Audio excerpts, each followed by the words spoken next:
ஆமென். ஹல்லேலூயா. ஆண்டவராகிய இயேசுவின் நாமத்தில் உங்களுக்கு என்னுடைய அன்பின் நல்வாழ்த்துக்களையும் 66வது நம்முடைய குடியரசு தின நல்வாழ்த்துக்களையும் தெரிவித்துக் கொள்வதிலே கர்த்தருக்குள் அதிக மகிழ்ச்சி அடைகிறேன். நாம் இடைவிடாமல் அநேக செய்திகளை கேட்டுக்கொண்டிருக்கிறோம், அதிகமாக ஜெபித்து கொண்டிருக்கிறோம். கர்த்தர் நமக்கு வாக்கு பண்ணின அந்த எழுப்புதல் நாள் சீக்கிரம் வருகிறது என்பதை நாம் அறிந்திருக்கிறோம். பாஸ்டர் அவர்கள் சொன்னதை போல எழுப்புதல் வர ஆரம்பித்து விட்டது. இனி அது நல்ல முழுமை அடையணும், அவ்வளவுதான். எழுப்புதல் ஆரம்பிக்காமல் இருந்திருந்தால் அல்லது எழுப்புதல் தீ பரவுவதற்கான காரணங்கள் வராமல் இருந்திருந்தால் 12 மணி நேரம் உபவாசம் பண்ணி ஜெபிப்பதற்கு கர்த்தருடைய பிள்ளைகள் இவ்வளவு திரளா அமர்ந்த இடத்துல விட்டு எழுந்திருக்காம, ஒருவேளை எழுந்திருச்சா நம்முடைய இடம் போயிருமோங்கிற பயத்துல கூட அமர்ந்த இடத்திலிருந்து இவ்வளவு நேரம் கண்ணீரோட ஜெபிக்கிறோம், கர்த்தருடைய பாதத்திலே காத்திருக்கிறோம். இது எல்லாமே தேவன் நமக்கு சொன்ன வாக்குத்தத்தம் பண்ணின எழுப்புதல் வந்துவிட்டது என்பதை நமக்கு அடையாளப்படுத்தி காண்பிக்கிறது. இந்த நாளிலும் நமக்கு அதிக நேரம் இல்லாதனால வெகு சீக்கிரமாக கர்த்தருடைய வார்த்தைகளுக்குள்ளே நம்ம கடந்து போய் இன்னும் நிறைய காரியங்களுக்காக நம்ம ஜெபிக்க வேண்டி இருக்கிறது. அதை நாம் தொடர்ந்து கர்த்தருடைய பாதத்திலே நாம் ஜெபிக்க போகிறோம். இப்பொழுது நம்முடைய தலைகளை தாழ்த்தி ஒரு சின்ன ஜெபம் செய்து ஆண்டவராகிய கர்த்தர் நம்மோடு பேசும்படிக்காக, தேவன் நமக்கு என்ன சொல்ல விரும்புகிறாரோ அதை அவர் நமக்கு சொல்லத்தக்கதாக, கர்த்தர் நம்மோடு கூட அநேக காரியங்களை வெளிப்படுத்தும்படிக்காக, தேவன் நம்முடைய வாழ்க்கையை குறித்து செய்ய நினைத்த காரியம் ஒன்றும் தடைபடாமல் இருக்கும்படிக்காக தேவனுடைய கரத்தில் இந்த நேரத்தை ஒப்பு கொடுப்போம். பரிசுத்த ஆவியானவர் நம்மோடு கூட இருக்கிறார். இந்த மைதானத்துக்குள்ள எப்ப 2 பேர் 3 பேர் வர ஆரம்பிச்சோமோ அப்பொழுதே தேவ ஆவியானவர் வந்து விட்டார். கர்த்தர் நம்மோடு கூட இடைவிடாமல் இருக்கிறார். அவருடைய கண்கள் நம்மை நோக்கி பார்த்து கொண்டிருக்கிறது. தேவன் தம்முடைய பிள்ளைகள் வடிக்கிற கண்ணீரெல்லாம் ஒரு துருத்தியிலே பிடித்து கொண்டிருக்கிறார். அவருக்கு இந்த கூட்டம் அதிக பிரியமாகவும் அதிக விருப்பமுள்ளதாக இருக்கிறது. ஏனென்றால் இந்த கூட்டத்தில் தன்னுடைய சுயத்துக்காக யாரும் ஜெபிக்க வரல, தங்கள் தேசத்திற்காக, அழிந்து போகிற ஆத்துமாக்களுக்காக, திறப்பிலே நிற்பதற்காக விலைக்கரையும் கொடுத்து நாம் ஜெபித்து கொண்டிருக்கிறோம். கர்த்தராகிய தேவன் நம் ஒவ்வொருவர் மேலும் தம்முடைய கிருபை ஊற்றி இந்த நேரத்தை நமக்கு இனிமையாய் மாற்றி தந்து கொண்டிருக்கிறார். தேவன் நோக்கி பார்ப்போமா? அவர் பேசும்படிக்காக நம்முடைய இருதயத்தை வைத்து காத்திருப்போம். வசனம் தியானிக்கையில் இதயமதின் ஆறுதலே, வசனம் தியானிக்கையில் இதயமதின் ஆறுதலே, காரிருளில் நடக்கையிலே தீபமாக வழி நடத்தும், காரிருளில் நடக்கையிலே தீபமாக வழி நடத்தும் திருக்கரத்தால் தாங்கி என்னை திருச்சித்தம் போல் நடத்திடுமே, குயவன் கையில் களிமண்ணா அனுதினம் நீ வனைந்திடுமே, குயவன் கையில் களிமண்ணா அனுதினம் நீ வனைந்திடுமே, திருக்கரத்தால் தாங்கி என்னை திருச்சித்தம் போ நடத்திடுமே. குயவன் கையில் களிமண்ணா அனுதினம் நீ வனைந்திடுமே.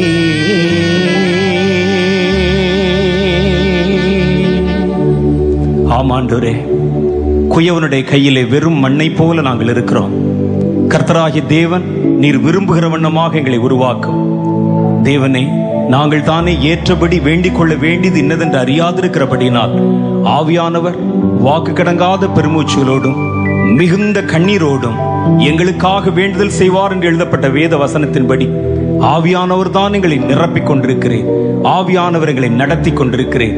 கர்த்தருடைய கரம் எங்கள் நடுவிலே வெளிப்படுத்தப்பட்டு கொண்டிருக்கிறது.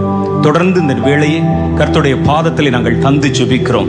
நீர் பேசும், உம்மை வெளிப்படுத்தும்.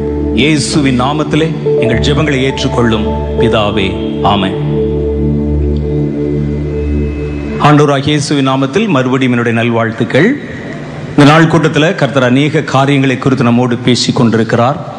அதில் வெகு விசேஷமாக ஒரு ஆத்தும பாரம், நம்ம தேசத்தை குறித்து, அழிந்து போகிற ஆத்துமாக்களை குறித்து, கர்த்தர் நமக்கென்று வைத்திருக்கிற பெரிய ரட்சிப்பின் திட்டத்தை குறித்து, நம்ம எவ்வளவு தூரம் கர்த்தருடைய பாதத்தில் காத்திருக்க வேண்டும் என்பதை திட்டமும் தெளிவுமாக உணர்த்தி கர்த்தருடைய ஆவியானவர் நமக்கு வேண்டிய நன்மைகளை தருகிறார்.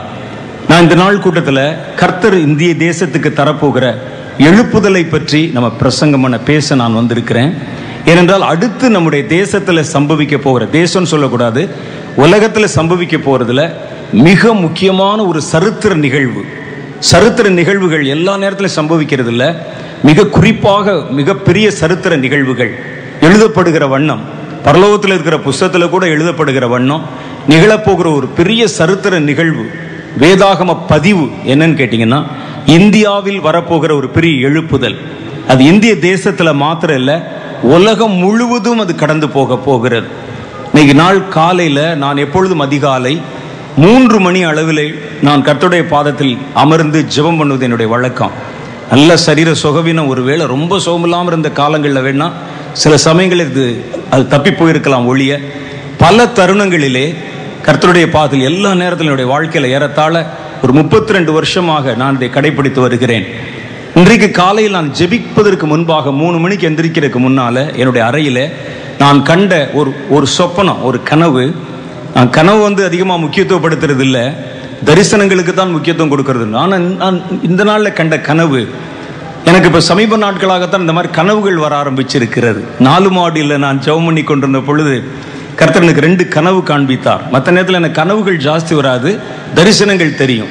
ஒரு ஜெப நேரத்தில் கண்ணை மூடினோடனே தரிசனம் தெரியும், ஆனால் கனவு தெரியாது எனக்கு. ஆனால் 4 மாடியில் நாங்கள் ஜெபித்து கொண்டிருந்த பொழுது கர்த்தர் 2 கனவு கொடுத்தார். இன்றைக்கு நேற்று இரவில் கர்த்தர் நான் ஜெபிப்பதற்கு எழுந்திருப்பதற்கு முன்பு ஒரு கனவு கொடுத்தார். கனவு கொடுக்க ஆரம்பிக்கிறார்னாலே என்ன அர்த்தம்னா வயசாயிருச்சுன்னு அர்த்தம்.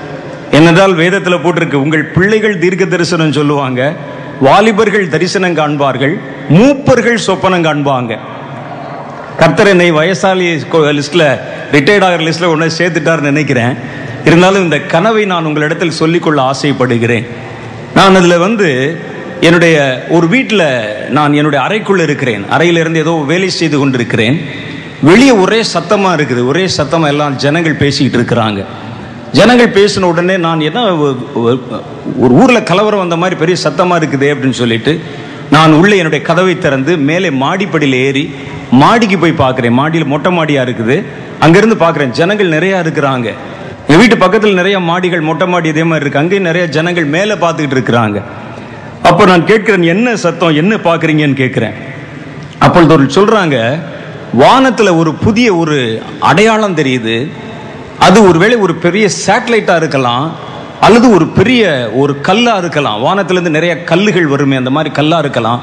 நெருப்பு மயமாக அது காணப்படுது அப்படின்னு சொல்கிறாங்க. அதனால தேசத்துக்குள்ள பீதியும் கலக்கமும் குழப்பமும் உண்டாயிருக்கு. விஞ்ஞானிகள் இதெல்லாம் என்னன்னு சொல்லி பார்த்துக்கிட்டு இருக்கிறாங்க, பயப்படுறாங்க எல்லாரும். இந்த இவ்வளவு பெரிய தீ பிடிச்ச கல் மாதிரி ஒரு கல் இருக்கு, மேலே அப்படியே ஸ்டாப்லாம் நின்று கொண்டிருக்கிறது. அது வானத்திலே தோன்ற ஆரம்பித்திருக்கிறது. அதனால அதை பற்றி எல்லாரும் பயந்துகிட்டு இருக்கிறாங்க, எல்லாரும் பயப்படுறாங்கன்னு சொல்லி. நான் கீழே குனிஞ்சு பார்க்கிறேன். நான் பாருங்க அப்பவும் வந்து மேலே பார்க்காம கீழே பார்க்கிறேன். சாலையிலே ஜனங்கள் தாறுமாறாக ஓடிக்கொண்டிருக்கிறார்கள். வாகனங்கள் வேகமாக ஓடிக்கொண்டிருக்கிறது.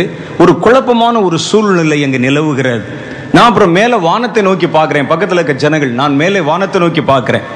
மாடியிலிருந்து சத்தம் போட்டு சொல்றேன், நீங்க பயப்படுகிற வண்ணமாக இது மேலிருந்து விழுகிற ஒரு கல் அல்ல, ஒரு சேட்டலைட்டுடைய ஒரு துண்டு அல்ல, இது கர்த்தர் அனுப்புகிற தீ, தேவனுடைய தீ. எனக்கு நல்லா தெரியும், 100% தெரியும், இது கர்த்தர் அனுப்புகிற தீ. இது பயப்பட வேண்டாம். பயப்படுகிறவர்கள் பொல்லாதவர்களும் தீயவர்களும் தேவனுக்கு தூரமானவர்களும் விரோதமானவர்களும் பயப்படணும் ஒழிய, இது தேவனுடைய ஜனங்களை ரட்சிக்க வந்திருக்கிற தீ. இது எந்த நேரமும் இறங்கலாம், எந்த நேரமும் தேசத்தை தொடலாம். இது தேசத்தில் இறங்கும் பொழுது மகா பெரிய சந்தோஷம் நம்முடைய தேசத்தில் உண்டாயிருக்கும் அப்படின்னு சத்தத்தை உயர்த்தி சொல்றேன். இது நான் பார்த்த உடனே சட்டுன்னு நான் கண் விழித்து எழுந்து விட்டேன். எழுந்துட்டதுக்கு அப்புறம் மணியை பார்க்கிறேன், கரெக்டா 2:59. 3 மணிக்கு நான் ஜெபம் பண்ணணும். கர்த்தருடைய பாதத்தில் நான் ஜெபம் பண்ணினேன். கர்த்தர் சொல்லுகிறார், நீங்கள் செய்த ஜெபங்கள் தூபங்களாக மாறி பரலோகத்தின் அந்த தேவனுடைய தூப கலசத்தை நிரப்ப துவங்கி விட்டது. நான் சொன்ன சட்டங்களையும் கட்டளைகளையும் ஜனங்கள் இப்பொழுது நிறைவேற்றி கொண்டிருக்கிறீர்கள். இன்னும் கொஞ்சம்தான். நீங்கள் செய்ய வேண்டியதும் நீங்கள் போக வேண்டியதும் நிறைவேற்ற வேண்டியதுமான காரியம் கொஞ்சம்தான். நீங்கள் எதிர்பார்த்திருக்கிறது வந்திருக்கும் பொழுது நீங்கள் கொடுத்த விலைக்கிரயம் எத்தனை சொற்பமானது என்பதை கண்டு நீங்க ஆச்சரியப்படுவீங்கன்னு கர்த்தர் சொன்னார். அது எந்த நேரம் உன்னுடைய தேசத்தை தொடலாம், எந்த நேரம் உன்னுடைய தேசத்துல இறங்கலாம். அப்பொழுது அது இறங்கும் பொழுது உன்னுடைய பட்டணங்களிலே சந்தோஷம் உண்டாயிருக்கும், உன்னுடைய கிராமங்களிலே சௌக்கியம் உண்டாயிருக்கும், உன்னுடைய வயல்வெளிகளிலே விளைச்சல் உண்டாயிருக்கும். தேவனை குறித்து அறிகிற அறிவு பூமியின் கடையாந்திரங்கள் வரைக்கும் எங்கும் வியாபித்து பறந்திருக்கும். இது அழிப்பதற்கு வருகிற அக்கினி அல்ல, தேவனுடைய கிருபையினாலே ரட்சிக்க வருகிற எழுப்புதல் தீ என்று கர்த்தர் சொல்லுகிறார். ஆகவே ஆண்டவர் கொஞ்சம் தான் வச்சிருக்கிறார். நம்ம ஜெபிப்பதற்கு இன்னும் துரிதப்படணும். இன்னும் கர்த்தர் சொல்லுகிற காரியத்தை நிறைவேற்றுவதற்கு நாம் துரிதப்படும்படிக்கு நாம் அழைக்கப்படுகிறோம். கடைசி காலத்துல ஒரு எழுப்புதல் வரும் என்று கர்த்தருடைய வேதம் நமக்கு திட்டமும் தெளிவுமாக சொல்லுகிறது. கடைசி காலத்துல ஒரு பெரிய எழுப்புதல் வருமாம். சகரியாவின் புஸ்தகத்தில் நம்ம வாசித்த முதல் பகுதியில் கர்த்தர் சொன்னார், முன்மாறி மழைக்காகவும் பின்மாறி மழைக்காகவும் வேண்டிக் கொள்ளுங்கள். முன்மாறி மழை, முந்தி பெய்த மழை அப்போஸ்தலருடைய காலத்துல முதல் நூற்றாண்டுல தேவனுடைய பிள்ளைகளை கூடி வரச் செய்து அவர்கள் மேல் கர்த்தர் தம்முடைய முன்மாறி மழையை பெய்ய வைத்தார். முன்மாறி மழை மாத்திரல்ல, பின்மாறி மழையை கர்த்தர் உங்கள் தேசத்தில் பொழியும்படி உங்களுக்கு தந்தருளும்படி கர்த்தரிடத்தில் வேண்டிக் கொள்ளுங்கள் என்று சொல்லப்பட்டிருக்கிறது. அப்படின்னா முந்தி வந்த எழுப்புதலை போல பிந்தி ஒரு எழுப்புதல் அங்கே கட்டளையிடப்பட்டிருக்கிறது என்று கர்த்தருடைய வேதம் நமக்கு திட்டமும் தெளிவுமா சொல்லுது. 2வது காரியத்தை பார்த்தீங்கன்னா, வெளிப்படுத்தின விசேஷத்துல 5வது அதிகாரத்தில் நாம் எடுத்து வாசித்து பார்த்தால் இனி வரப்போகிற ஒரு பெரிய உலகம் தழுவின எழுப்புதலை குறித்த வாக்குத்தத்தம் அங்கே கொடுக்கப்பட்டிருக்கிறது. வெளிப்படுத்தின விசேஷம் 5வது அதிகாரம் அதுல 13வது வசனம், அப்பொழுது வானத்திலும் பூமியிலும் பூமியின் கீழும் இருக்கிற சிருஷ்டிகள் யாவும், சமுத்திரத்தில் உள்ளவைகளும் அவற்றுள் அடங்கின வஸ்துக்கள் யாவும் சிங்காசனத்தில் மேல் வீற்றிருக்கிறவருக்கும் ஆட்டுக்குட்டியானவருக்கும் ஸ்தோத்திரமும் கனமும் மகிமையும் வல்லமையும் சதா காலங்களிலும் உண்டாவதாக என்று சொல்ல கேட்டேன். அந்த பரலோகத்தில் ஒரு பெரிய காட்சி பார்க்கிறாங்க. அந்த காட்சியில அவர் சொல்லுகிறார், ஒரு சத்தம் கேட்குது யோவானுக்கு. அது சொல்லுகிறது, வானத்திலும் பூமியிலும் பூமியின் கீழும் இருக்கிற சிருஷ்டிகள் யாவும், சமுத்திரத்தில் உள்ளவைகளும் அவற்றுள் அடங்கின வஸ்துக்கள் யாவும் சிங்காசனத்தின் மேல் வீற்றிருக்கிறவரும் ஆட்டுக்குட்டி ஆனவருக்கும் ஸ்தோத்திரமும் கனமும் மகிமையும் வல்லமையும் சதா சர்வ காலங்களிலும் உண்டாவதாக என்று சொல்ல கேட்டேன். இது எப்ப நடக்கணும்னு சொன்னா, இது சொல்லப்படுற அந்த வசனத்தை பாருங்க. வானத்திலும், அதை விட்டுறலாம், ஏன்னா அது நமக்கு சம்பந்தப்பட்ட விஷயம் அல்ல. பூமியிலும், பூமி தான் நம்ம இருக்கக்கூடிய இடம்.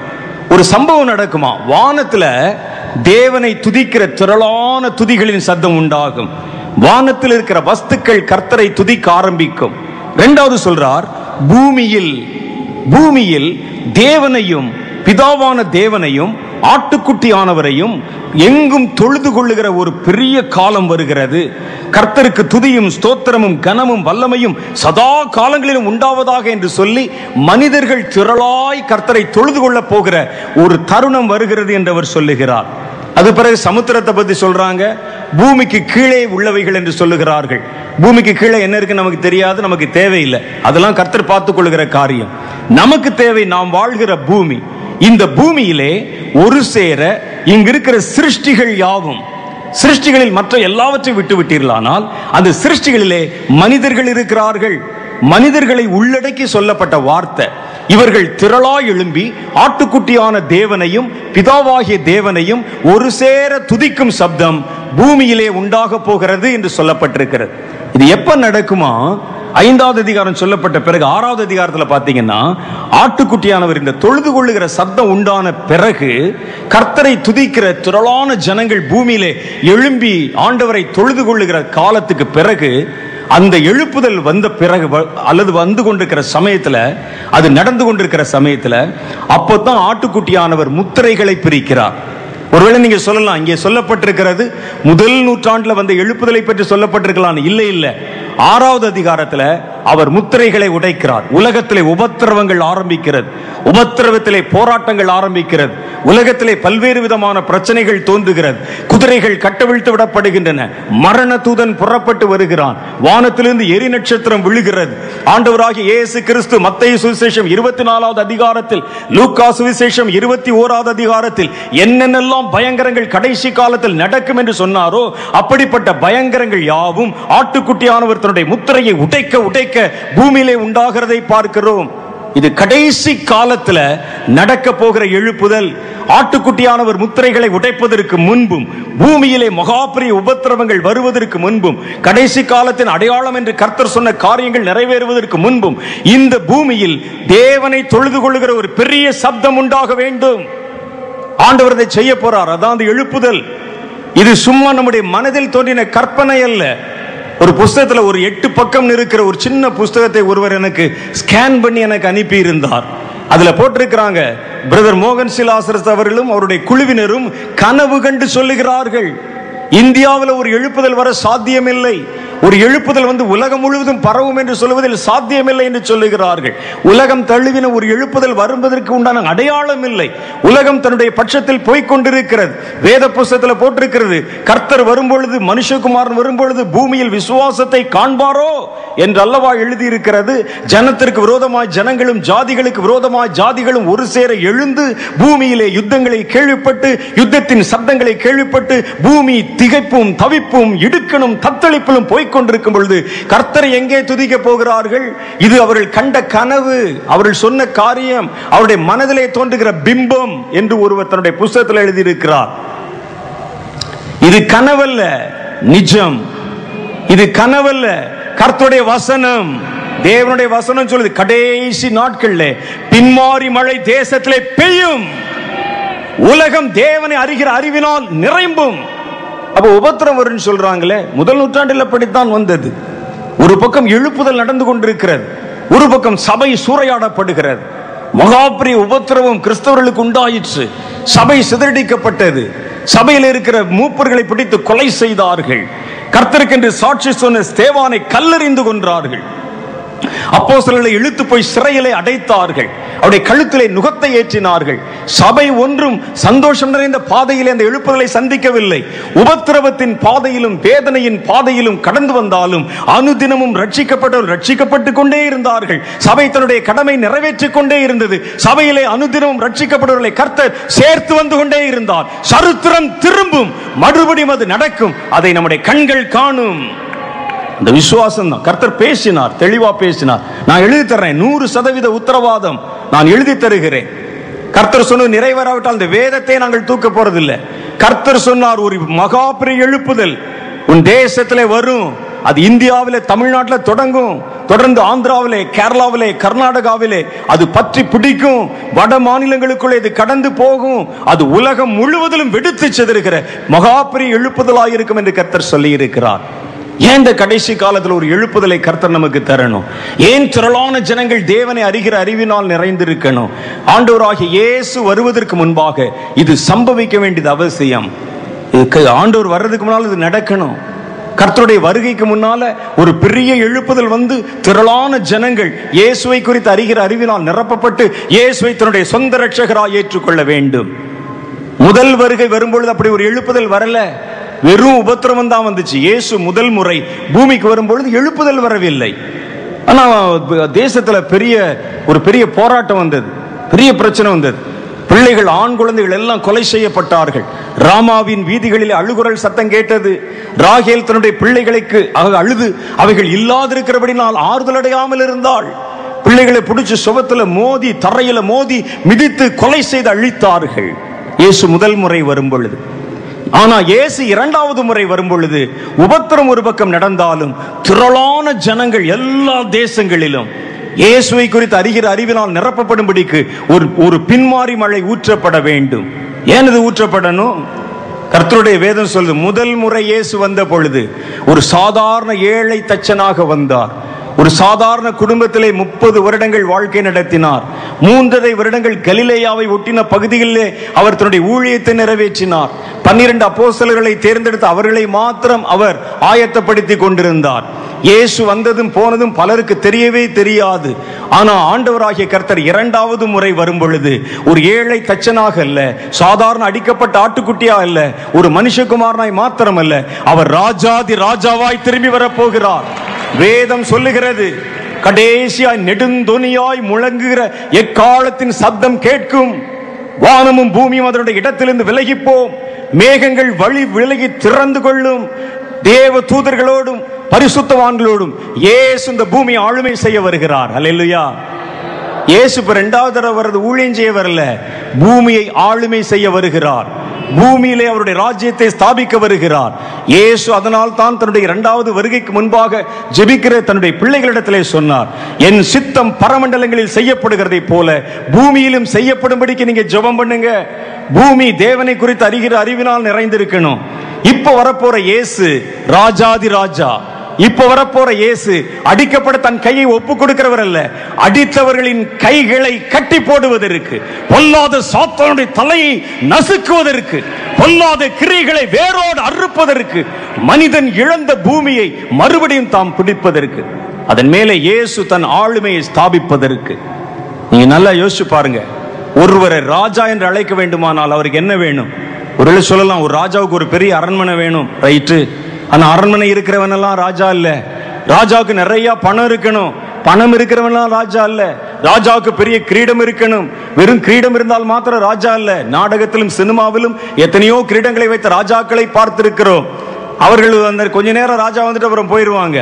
உண்மையான ராஜாவுக்கு முக்கியமான தேவை அவன் ஆளுமை செய்வதற்குண்டான ஜனங்கள் தேவை.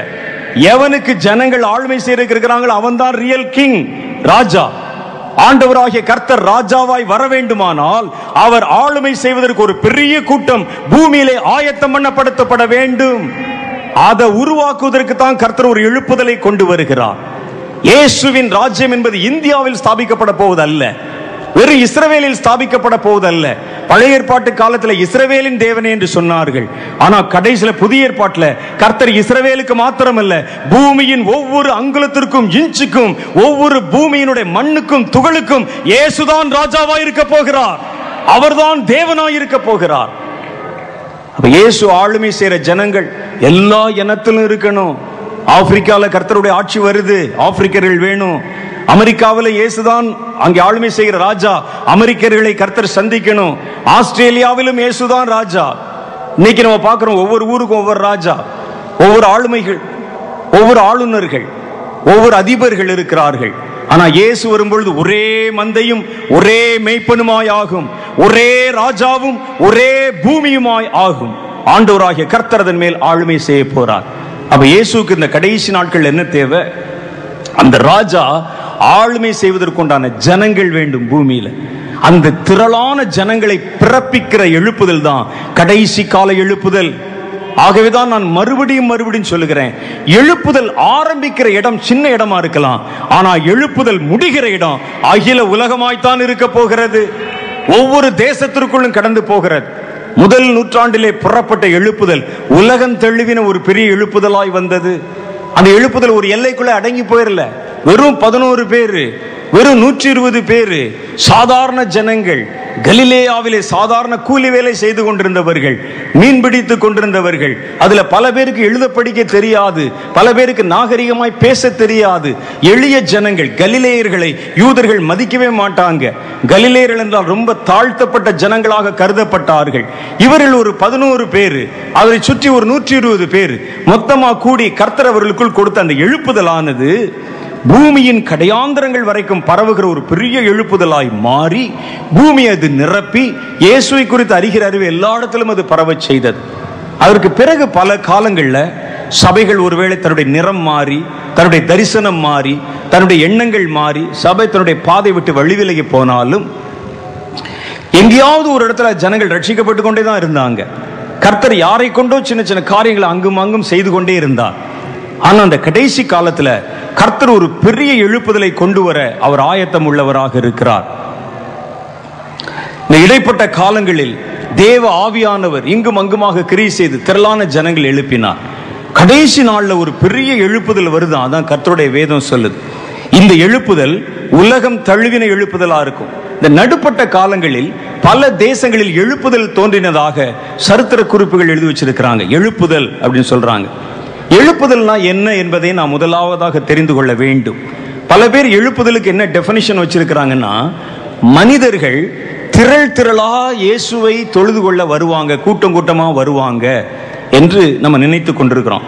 சும்மா வெறுமனே கூட்டம் கூட்டமாய் ஜனங்கள் வருவது மாத்திரம் எழுப்புதல் ஆகிவிடாது. ஜனங்கள் எல்லாத்துக்குமே கூட்டம் வருவாங்க. ஒருவேளை நல்ல வேடிக்கை பார்க்கறதுக்கு வருவாங்க, நல்ல பாடல்கள் கேட்பதற்கும் இசையை கேட்பதற்கும் வருவாங்க, மனிதர்களை பார்ப்பதற்கு வருவாங்க, அல்லது ஒருவேளை நல்ல அலங்காரமான பந்தல் இருக்கிறது என்னன்னு பார்க்கறதுக்காக வருவாங்க. இன்னும் சிலர் இங்கே என்னதான் செய்கிறார்கள் என்பதை சோதித்து பார்ப்பதற்கு வருவாங்க. இன்னும் சிலர் இதுல ஏதாவது பிரச்சனை பண்ணலாமா என்கிற நோக்கத்தோடு ஏதோ எப்படியோ வருவாங்க. கூட்டம் வருவதற்கு பேர் எழுப்புதல் அல்ல. இன்னும் சிலர் சொல்றாங்க, இயேசுவை தொழுது கொள்வருடைய வாழ்க்கை மாறி அவர்கள் செழிப்பாய் மாறி விடுவார்கள், அதுதான் எழுப்புதல் சொல்றாங்க. அது எழுப்புதல் ஒரு பகுதியாக இருக்கலாம், ஆனால் அதுதான் எழுப்புதல் அல்ல. அதான் எழுப்புதல் அல்ல. எழுப்புதல் என்றால் திரளான ஜனங்கள் தேவனிடத்திற்கு திரும்புவதற்கு பேர் தான் எழுப்புதல். கர்த்தரிடத்தில் திரும்புவதற்கு பேர் தான் எழுப்புதல். கர்த்தர் ஒரு மனிதனை எப்படி படைத்தாரோ அந்த ஆதி நிலையை அடைந்தவர்களாக கர்த்தரிடத்தில் அவர்கள் திரும்புவதுதான் எழுப்புதல். ஆதி நிலை என்றால் ஆண்டவர் கர்த்தர் மனிதர்களை எப்படி படைத்தார் என்று யோசித்து பாருங்க. எப்படி படைத்தார்? நம்முடைய ரூபத்தின்படியும் நம்முடைய சாயலின்படியும் நாம் அவனை உருவாக்குவோம் என்று சொல்லி மண்ணினாலே மனிதனை உண்டாக்கி அதில் தன்னுடைய ஜீவ சுவாசத்தை ஊதினார். அப்பொழுது அவன் ஜீவாத்மாவானான் என்று எழுதியிருக்கிறார். நம்முடைய ரூபத்தின்படியும் நம்முடைய சாயலின்படியும் ஒரு மனிதன் தன் ஆதி நிலையை ஆண்டவர் ஒரு மனிதனை உருவாக்க நிலைமை அடையணும்னா அவன் இயேசுவினுடைய சாயலுக்கு ஒப்பான சாயலை அடைய வேண்டும், அவருடைய ரூபத்திற்கு ஒப்பான ரூபத்தை அடைய வேண்டும், அவருடைய மகிமைக்கு ஒப்பான மகிமை அடைய வேண்டும். மனிதனை கர்த்தர் படைத்த பொழுது ஆவி, ஆத்துமா, சரீரம் என்று படைத்தார். ஆனா மனிதன் பாவம் செய்த உடனே அந்த ஆர்டர் அப்படியே மாறிவிட்டது. இப்ப மேல சரீரம் வந்து விட்டது, நடுவில் ஆத்துமா சிக்கி கொண்டிருக்கிறது. ஆவி 3வது ரேங்குக்கு போய் செத்த நிலைமையிலே கிடக்கிறது. ஆவி செத்த நிலைமையிலே கிடக்குது. செத்த நிலைமையில் என்றால் தனக்குள் ஒரு ஆவி இருக்கிறதை குறித்தும் ஆவிக்குரிய வாழ்க்கை இருக்கிறதை குறித்தும் தன்னை உண்டாக்கின தேவனை குறித்தும் எந்த விதமான உணர்வும் இல்லாமல் ஏதோ பிறந்தோம், வாழ்ந்தோம், வளர்ந்தோம், போனோம், காலையில் ஆனா வேலைக்கு போனோம், மாலையில் ஆனா டாஸ்மாக்கு போனோம், சம்பளத்தை வாங்கினோம், வீட்டுக்கு கொடுத்தோம், 10ஆம் தேதி கடன் வாங்கினோம், சாப்பிட்டோம், தூங்குவோம், பிள்ளைகளை பெற்றோம், பேர் வைத்தோம், வீடு வைத்தோம் அதுதான் நினைச்சிட்டு இருக்கிறாங்க. சரீர வாழ்க்கை மாத்திரம் தான் இன்றைக்கு மனிதர்களுக்கு முக்கியமாக இருக்கிறது.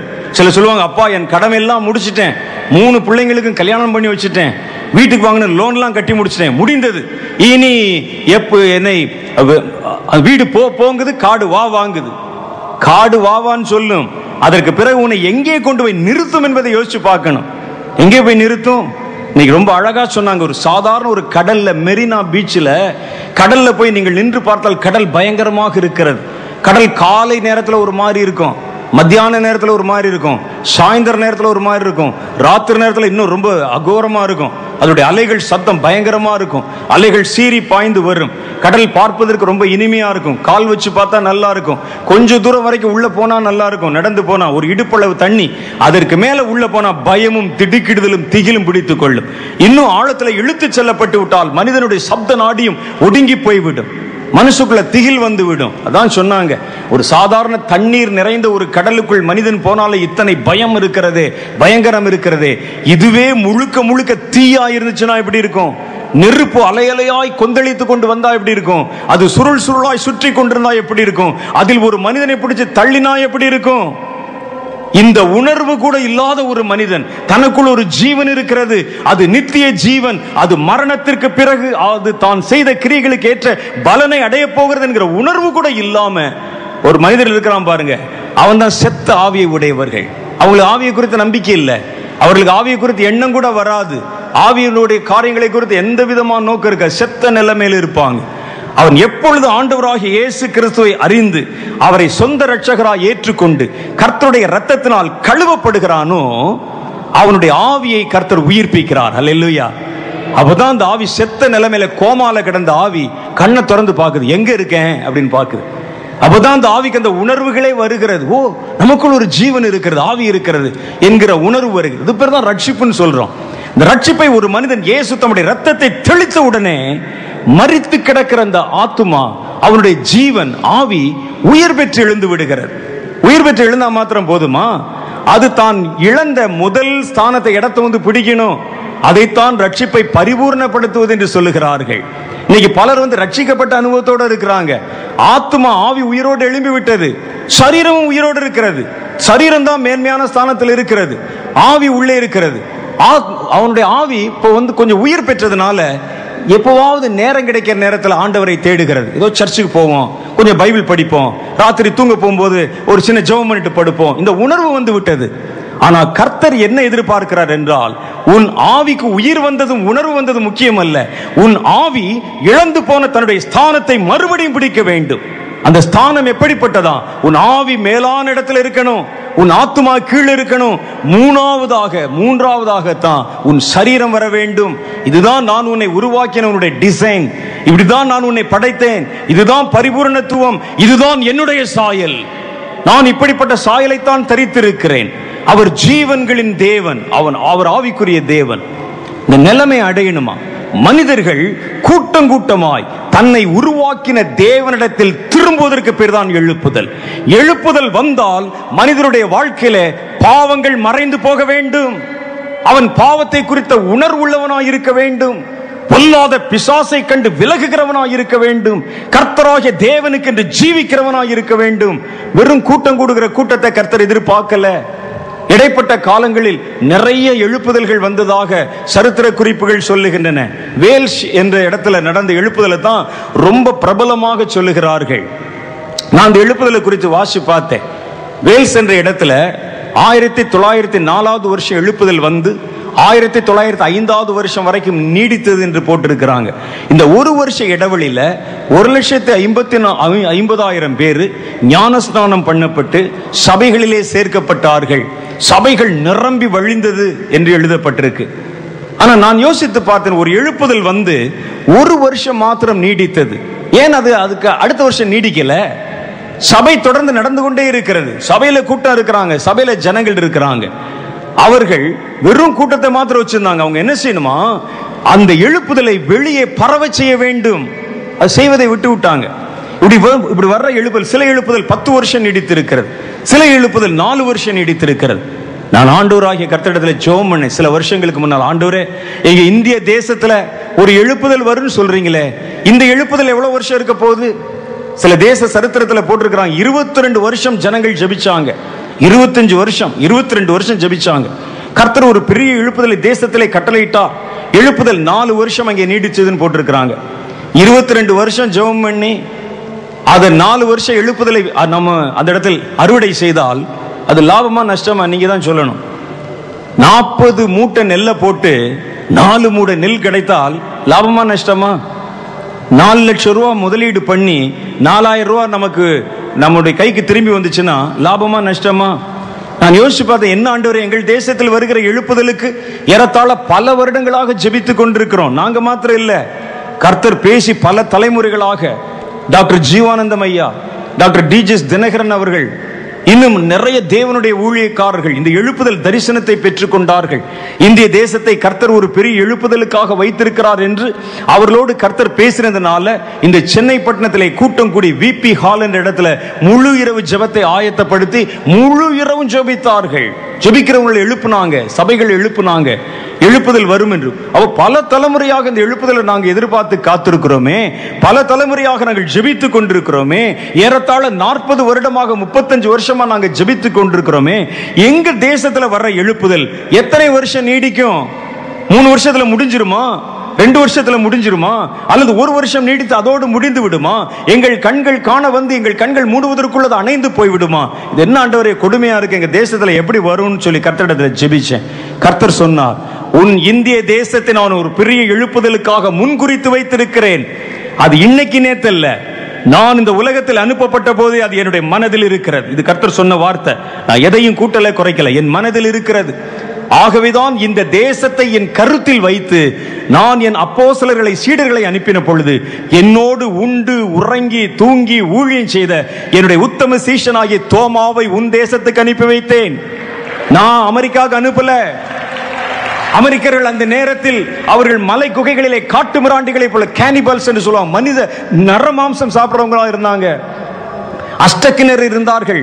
மாயா என்கிற மதத்தை அவர்கள் பின்பற்றி கொண்டிருந்தார்கள். இங்கிலாந்திற்கு நான் அனுப்பவில்லை. நான் என்னுடைய சீஷனை, என் அப்போஸ்தலனை இந்தியாவுக்கு நான் அனுப்பினேன். அவன் பேரில் சீட்டு விழ பண்ணி அவனை போ என்று சொல்லி அனுப்பினேன். காரணம், என் மனதிலே இந்தியாவிலே இருந்துதான் பின்மாறி வர வேண்டும் என்பது என்னுடைய அனாதி தீர்மானத்தின் நோக்கமாயிருந்தது. பிதாவானவர் இதை முன்குறித்து வைத்திருக்கிறார். இந்த தேசத்திலிருந்து வரும் ஒரு எழுப்புதல் பற்றும், அது பரவும். பல புத்தகத்தில் எழுதியிருக்க ஆண்டவரே, அந்த மாதிரி வந்த எழுப்புதல் 1 வருஷம் தான் நீடித்தது, 2 வருஷம் தான் நீடித்தது என்று. எங்க தேசத்தில் வர எழுப்புதல் எப்போ வரும்? உன் தேசத்தை கடைசியா தான் வரும். உன் தேசத்தில் வருவது கடைசி கால எழுப்புதல் என்று சொல்லப்படும், பின்மாறி மழை என்று சொல்லப்படும். இது துவங்கும், முடியவே முடியாது. இது இருந்து வியாபித்து பறந்து பாய்ந்து ஜாதிகளை, மனிதர்களை, மொழிகளை, நிறங்களை கடந்து, எல்லைகளை கடந்து உலகத்தின் கடையாந்தரங்கள் வரைக்கும் அது கடந்து போகும் என்று சேனைகளின் கர்த்தர் சொல்லி இருக்கிறார். இது நாங்க கனவு கண்டு பேசல, எங்க மனதில் தோன்ற பிம்பம் அல்ல, ஜனங்களை கூட்டி வைத்து ஏமாற்றுவதற்காக நாங்கள் சொல்லுகிற வார்த்தை ஜாலங்கள் அல்ல, மனிதனுடைய உணர்ச்சிகளை தூண்டுவதற்கல்ல, நீங்கள் அறிந்து கொள்வதற்காக, தேவனுடைய சித்தத்தை வெளிப்படுத்துவதற்காக இந்த ஊழியத்தை செய்து கொண்டிருக்கிறார்கள். இதைத்தான் கர்த்தர் அவங்களோட பேசினார். உன் தேசத்துல எழுப்புதல் வர நேரம் வந்து விட்டது. ஜனங்களை ஆயத்தப்படுத்து, ஜனங்களை கூட்டி சேர், ஜனங்களை கொண்டு வா.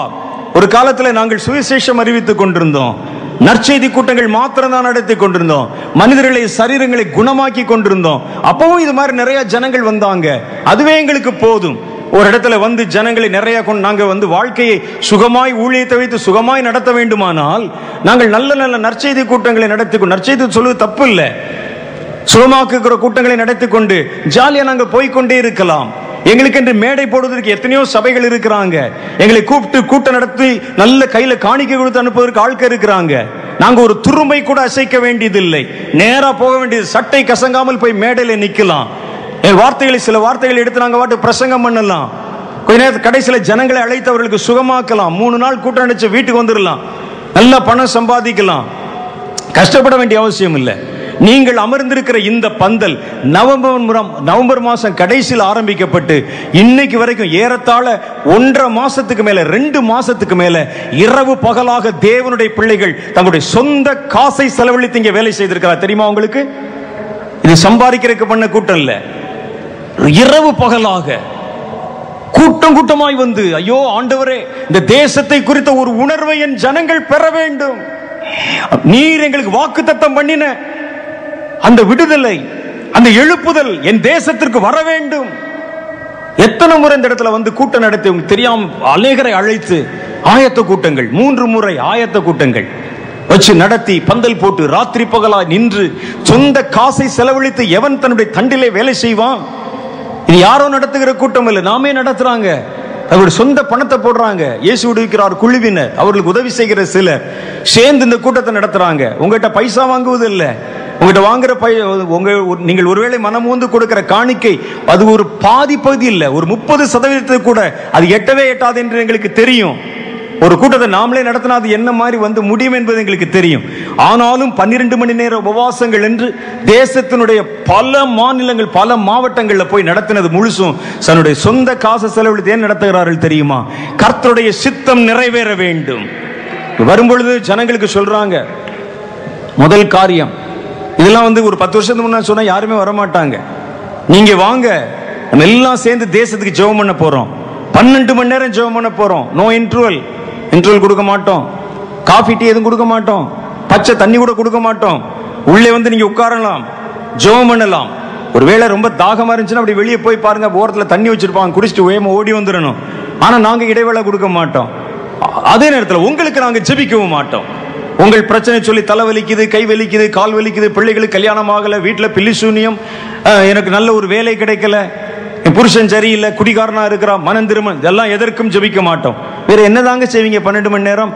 தேசத்திற்காக கதறுவோம், தேசத்திற்காக கண்ணீர் வெடிப்போம், தேசத்திற்காக மாத்திரம் ஜெபிப்போம். கடைசியில போனா போகுதுன்னு சொல்லி ஒரு 15 நிமிஷம் உங்களுக்காக நாங்க ஜெபம் பண்ணி உங்களை அனுப்பி வைப்போம். இந்த 15 நிமிஷம் உங்களுக்காக ஜெபம் பண்றதை கேட்கறதுக்கு தானா இத்தனை திரளான ஜனங்கள் வந்து அமர்ந்திருக்கிறீர்கள். அவர்கள் ஒரு பக்கம் தியாகம் செய்து கூட்டத்தை நடத்துகிறார்கள் என்றால், நீங்கள் ஒரு பக்கம் தியாகம் செய்து 12 மணி நேரம் உங்களுக்காக அல்லாமல் தேசத்திற்காக ஜெபிக்கிறீர்கள். கர்த்தர் தியாகராஜன் என்று அழைக்கப்படுகிற தேவன், அவர்தான் தியாகத்துக்கே அரசன். அவர் தன்னுடைய உயிரை கொடுத்த மனிதர்களை நேசித்தார். கர்த்தர் தியாகங்கள் மேல் பிரியமாயிருக்கிறார். இன்றைக்கு இந்திய தேசத்தில் தன்னுடைய சொந்த நேரத்தை செலவழித்து, பசியை துறந்து, தன்னுடைய ஊழியத்தை மறந்து, கை காசை செலவழித்து எழும்புகிற ஒரு திரளான தியாகமுள்ள ஜனங்களை கர்த்தர் கண்டார். கர்த்தர் ஆகவே இந்த கூட்டத்தின் மேல் பிரியமாயிருக்கிறார்.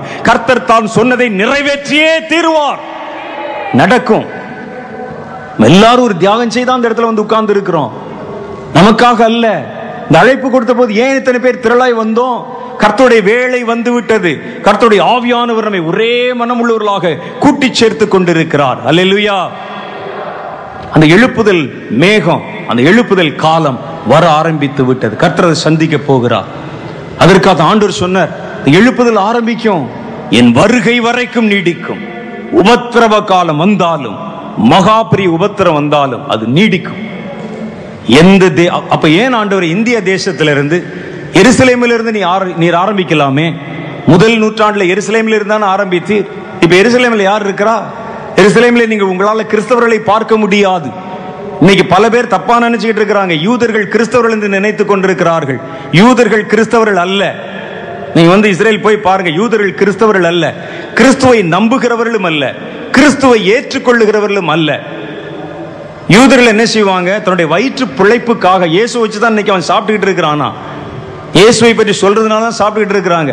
பல தேசங்களில் இருந்தும் டூரிஸ்ட் அங்கே கடந்து போய், யூதர்களுக்கு அதனாலதான் வருமானம் அவர்களுக்கு. அவங்க எல்லாம் நம்ம கூட வருவாங்க, இயேசுவை பற்றி சொல்லுவாங்க. இங்கதான் இயேசு நின்னார், இங்கதான் இயேசு ஞானஸ்நானம் எடுத்தார், இயேசு இங்கதான் தூங்கினார், இயேசு இங்கதான் சிலுவையில் அரைஞ்சாங்கன்னு சொல்லி இங்க ஒவ்வொரு தடவை போகும்போது ஒவ்வொரு இடத்த காட்டுவான். இங்கதாங்க இயேசு சிலுவையில் அரைஞ்சாங்க. நாங்க முதல் முறை போன போது ஒரு இடத்துல இங்கதான் இயேசு சிலுவையில் அரைஞ்சாங்கன்னு ஒரு ஆள் காமிச்சான். இன்னொரு யூதன் வந்த பொழுது வேற ஒரு இடத்துல கொண்டு இங்கதாங்க இயேசுவை வந்து சிலுவையில் அரைஞ்சாங்க. அப்ப நான் கேட்ட, இயேசு எத்தனை தடவை தாங்க சிலுவையில் அரைஞ்சாங்கன்னு சொல்லி. எங்கள் வியாபாரத்துக்காக நாங்கள் இயேசுவை எத்தனை தடவை வேணுமா சிலுவையில் அறைய தயாரா இருக்கிறோம். அவர்களுக்கு அது பிசினஸ், வியாபாரம். யூதர்கள் கிறிஸ்தவர்கள் அல்ல, கிறிஸ்துவை நம்புகிறவர்களும் அல்ல, கிறிஸ்துவை ஏற்றுக்கொண்டவர்களும் அல்ல. யூதர்கள் ஒரு சின்ன குரூப் மாத்திரம் கிறிஸ்டியன்ஸ் இருக்கிறாங்க, யூத கிறிஸ்தவர்கள். அவங்கள நாங்க போய், நானும் சாதையாவும் போய் சந்திக்க போனோம். அவர்கள் எப்படித்தான் இருக்கிறாங்க? அந்த யூத சபைகளை ஒன்று திரட்டி அவர்களுக்கு ஒரு கேம்ப் நம்ம வந்து எருசலேமில் வைக்கலாம்னு சொல்லி யூத சபைகள் நடத்துகிற இடத்துல போய் அந்த யூதர்களை, அந்த சபை நடத்துகிற பாஸ்டர்களை போய் நாங்கள் சந்திச்சோம். அந்த யூத பாஸ்டர்களை சந்திச்சா வித்தியாசமா இருக்கிறாங்க.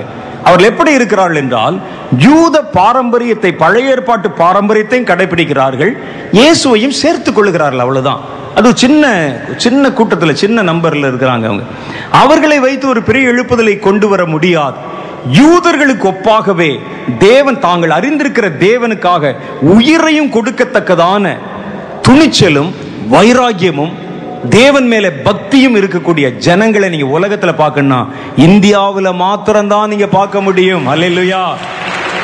ஒருவேளை உங்களுக்கு தெரியாது, இந்த மாதிரி இருக்கிற நல்ல தேவ ஊழியர்கிட்ட கேட்டு பாருங்க. அவங்க இன்டர்நேஷனல் அளவுல உலகம் முழுசும் போனவங்க, அவங்களை கேட்டு பாருங்க. ஒவ்வொரு தேசத்தில் இருக்கிற கிறிஸ்தவர்கள் எப்படி இருக்கிறாங்கன்னு கேட்டு பாருங்க. மோகனன் சொல்லுவாங்க, வேடிக்கையா சொல்லுவாங்க, நாங்க ஒரு தேசத்துல, ஒரு குறிப்பிட்ட தேசத்துல உபவாசம் பண்ணி ஜெபம் பண்ணுவதற்காக உபவாச ஜெப கூட்டத்தை நாங்கள் ஏற்பாடு செஞ்சிருந்தோம். எவ்வளவு நேரம் உபவாசம் கேட்டாங்க.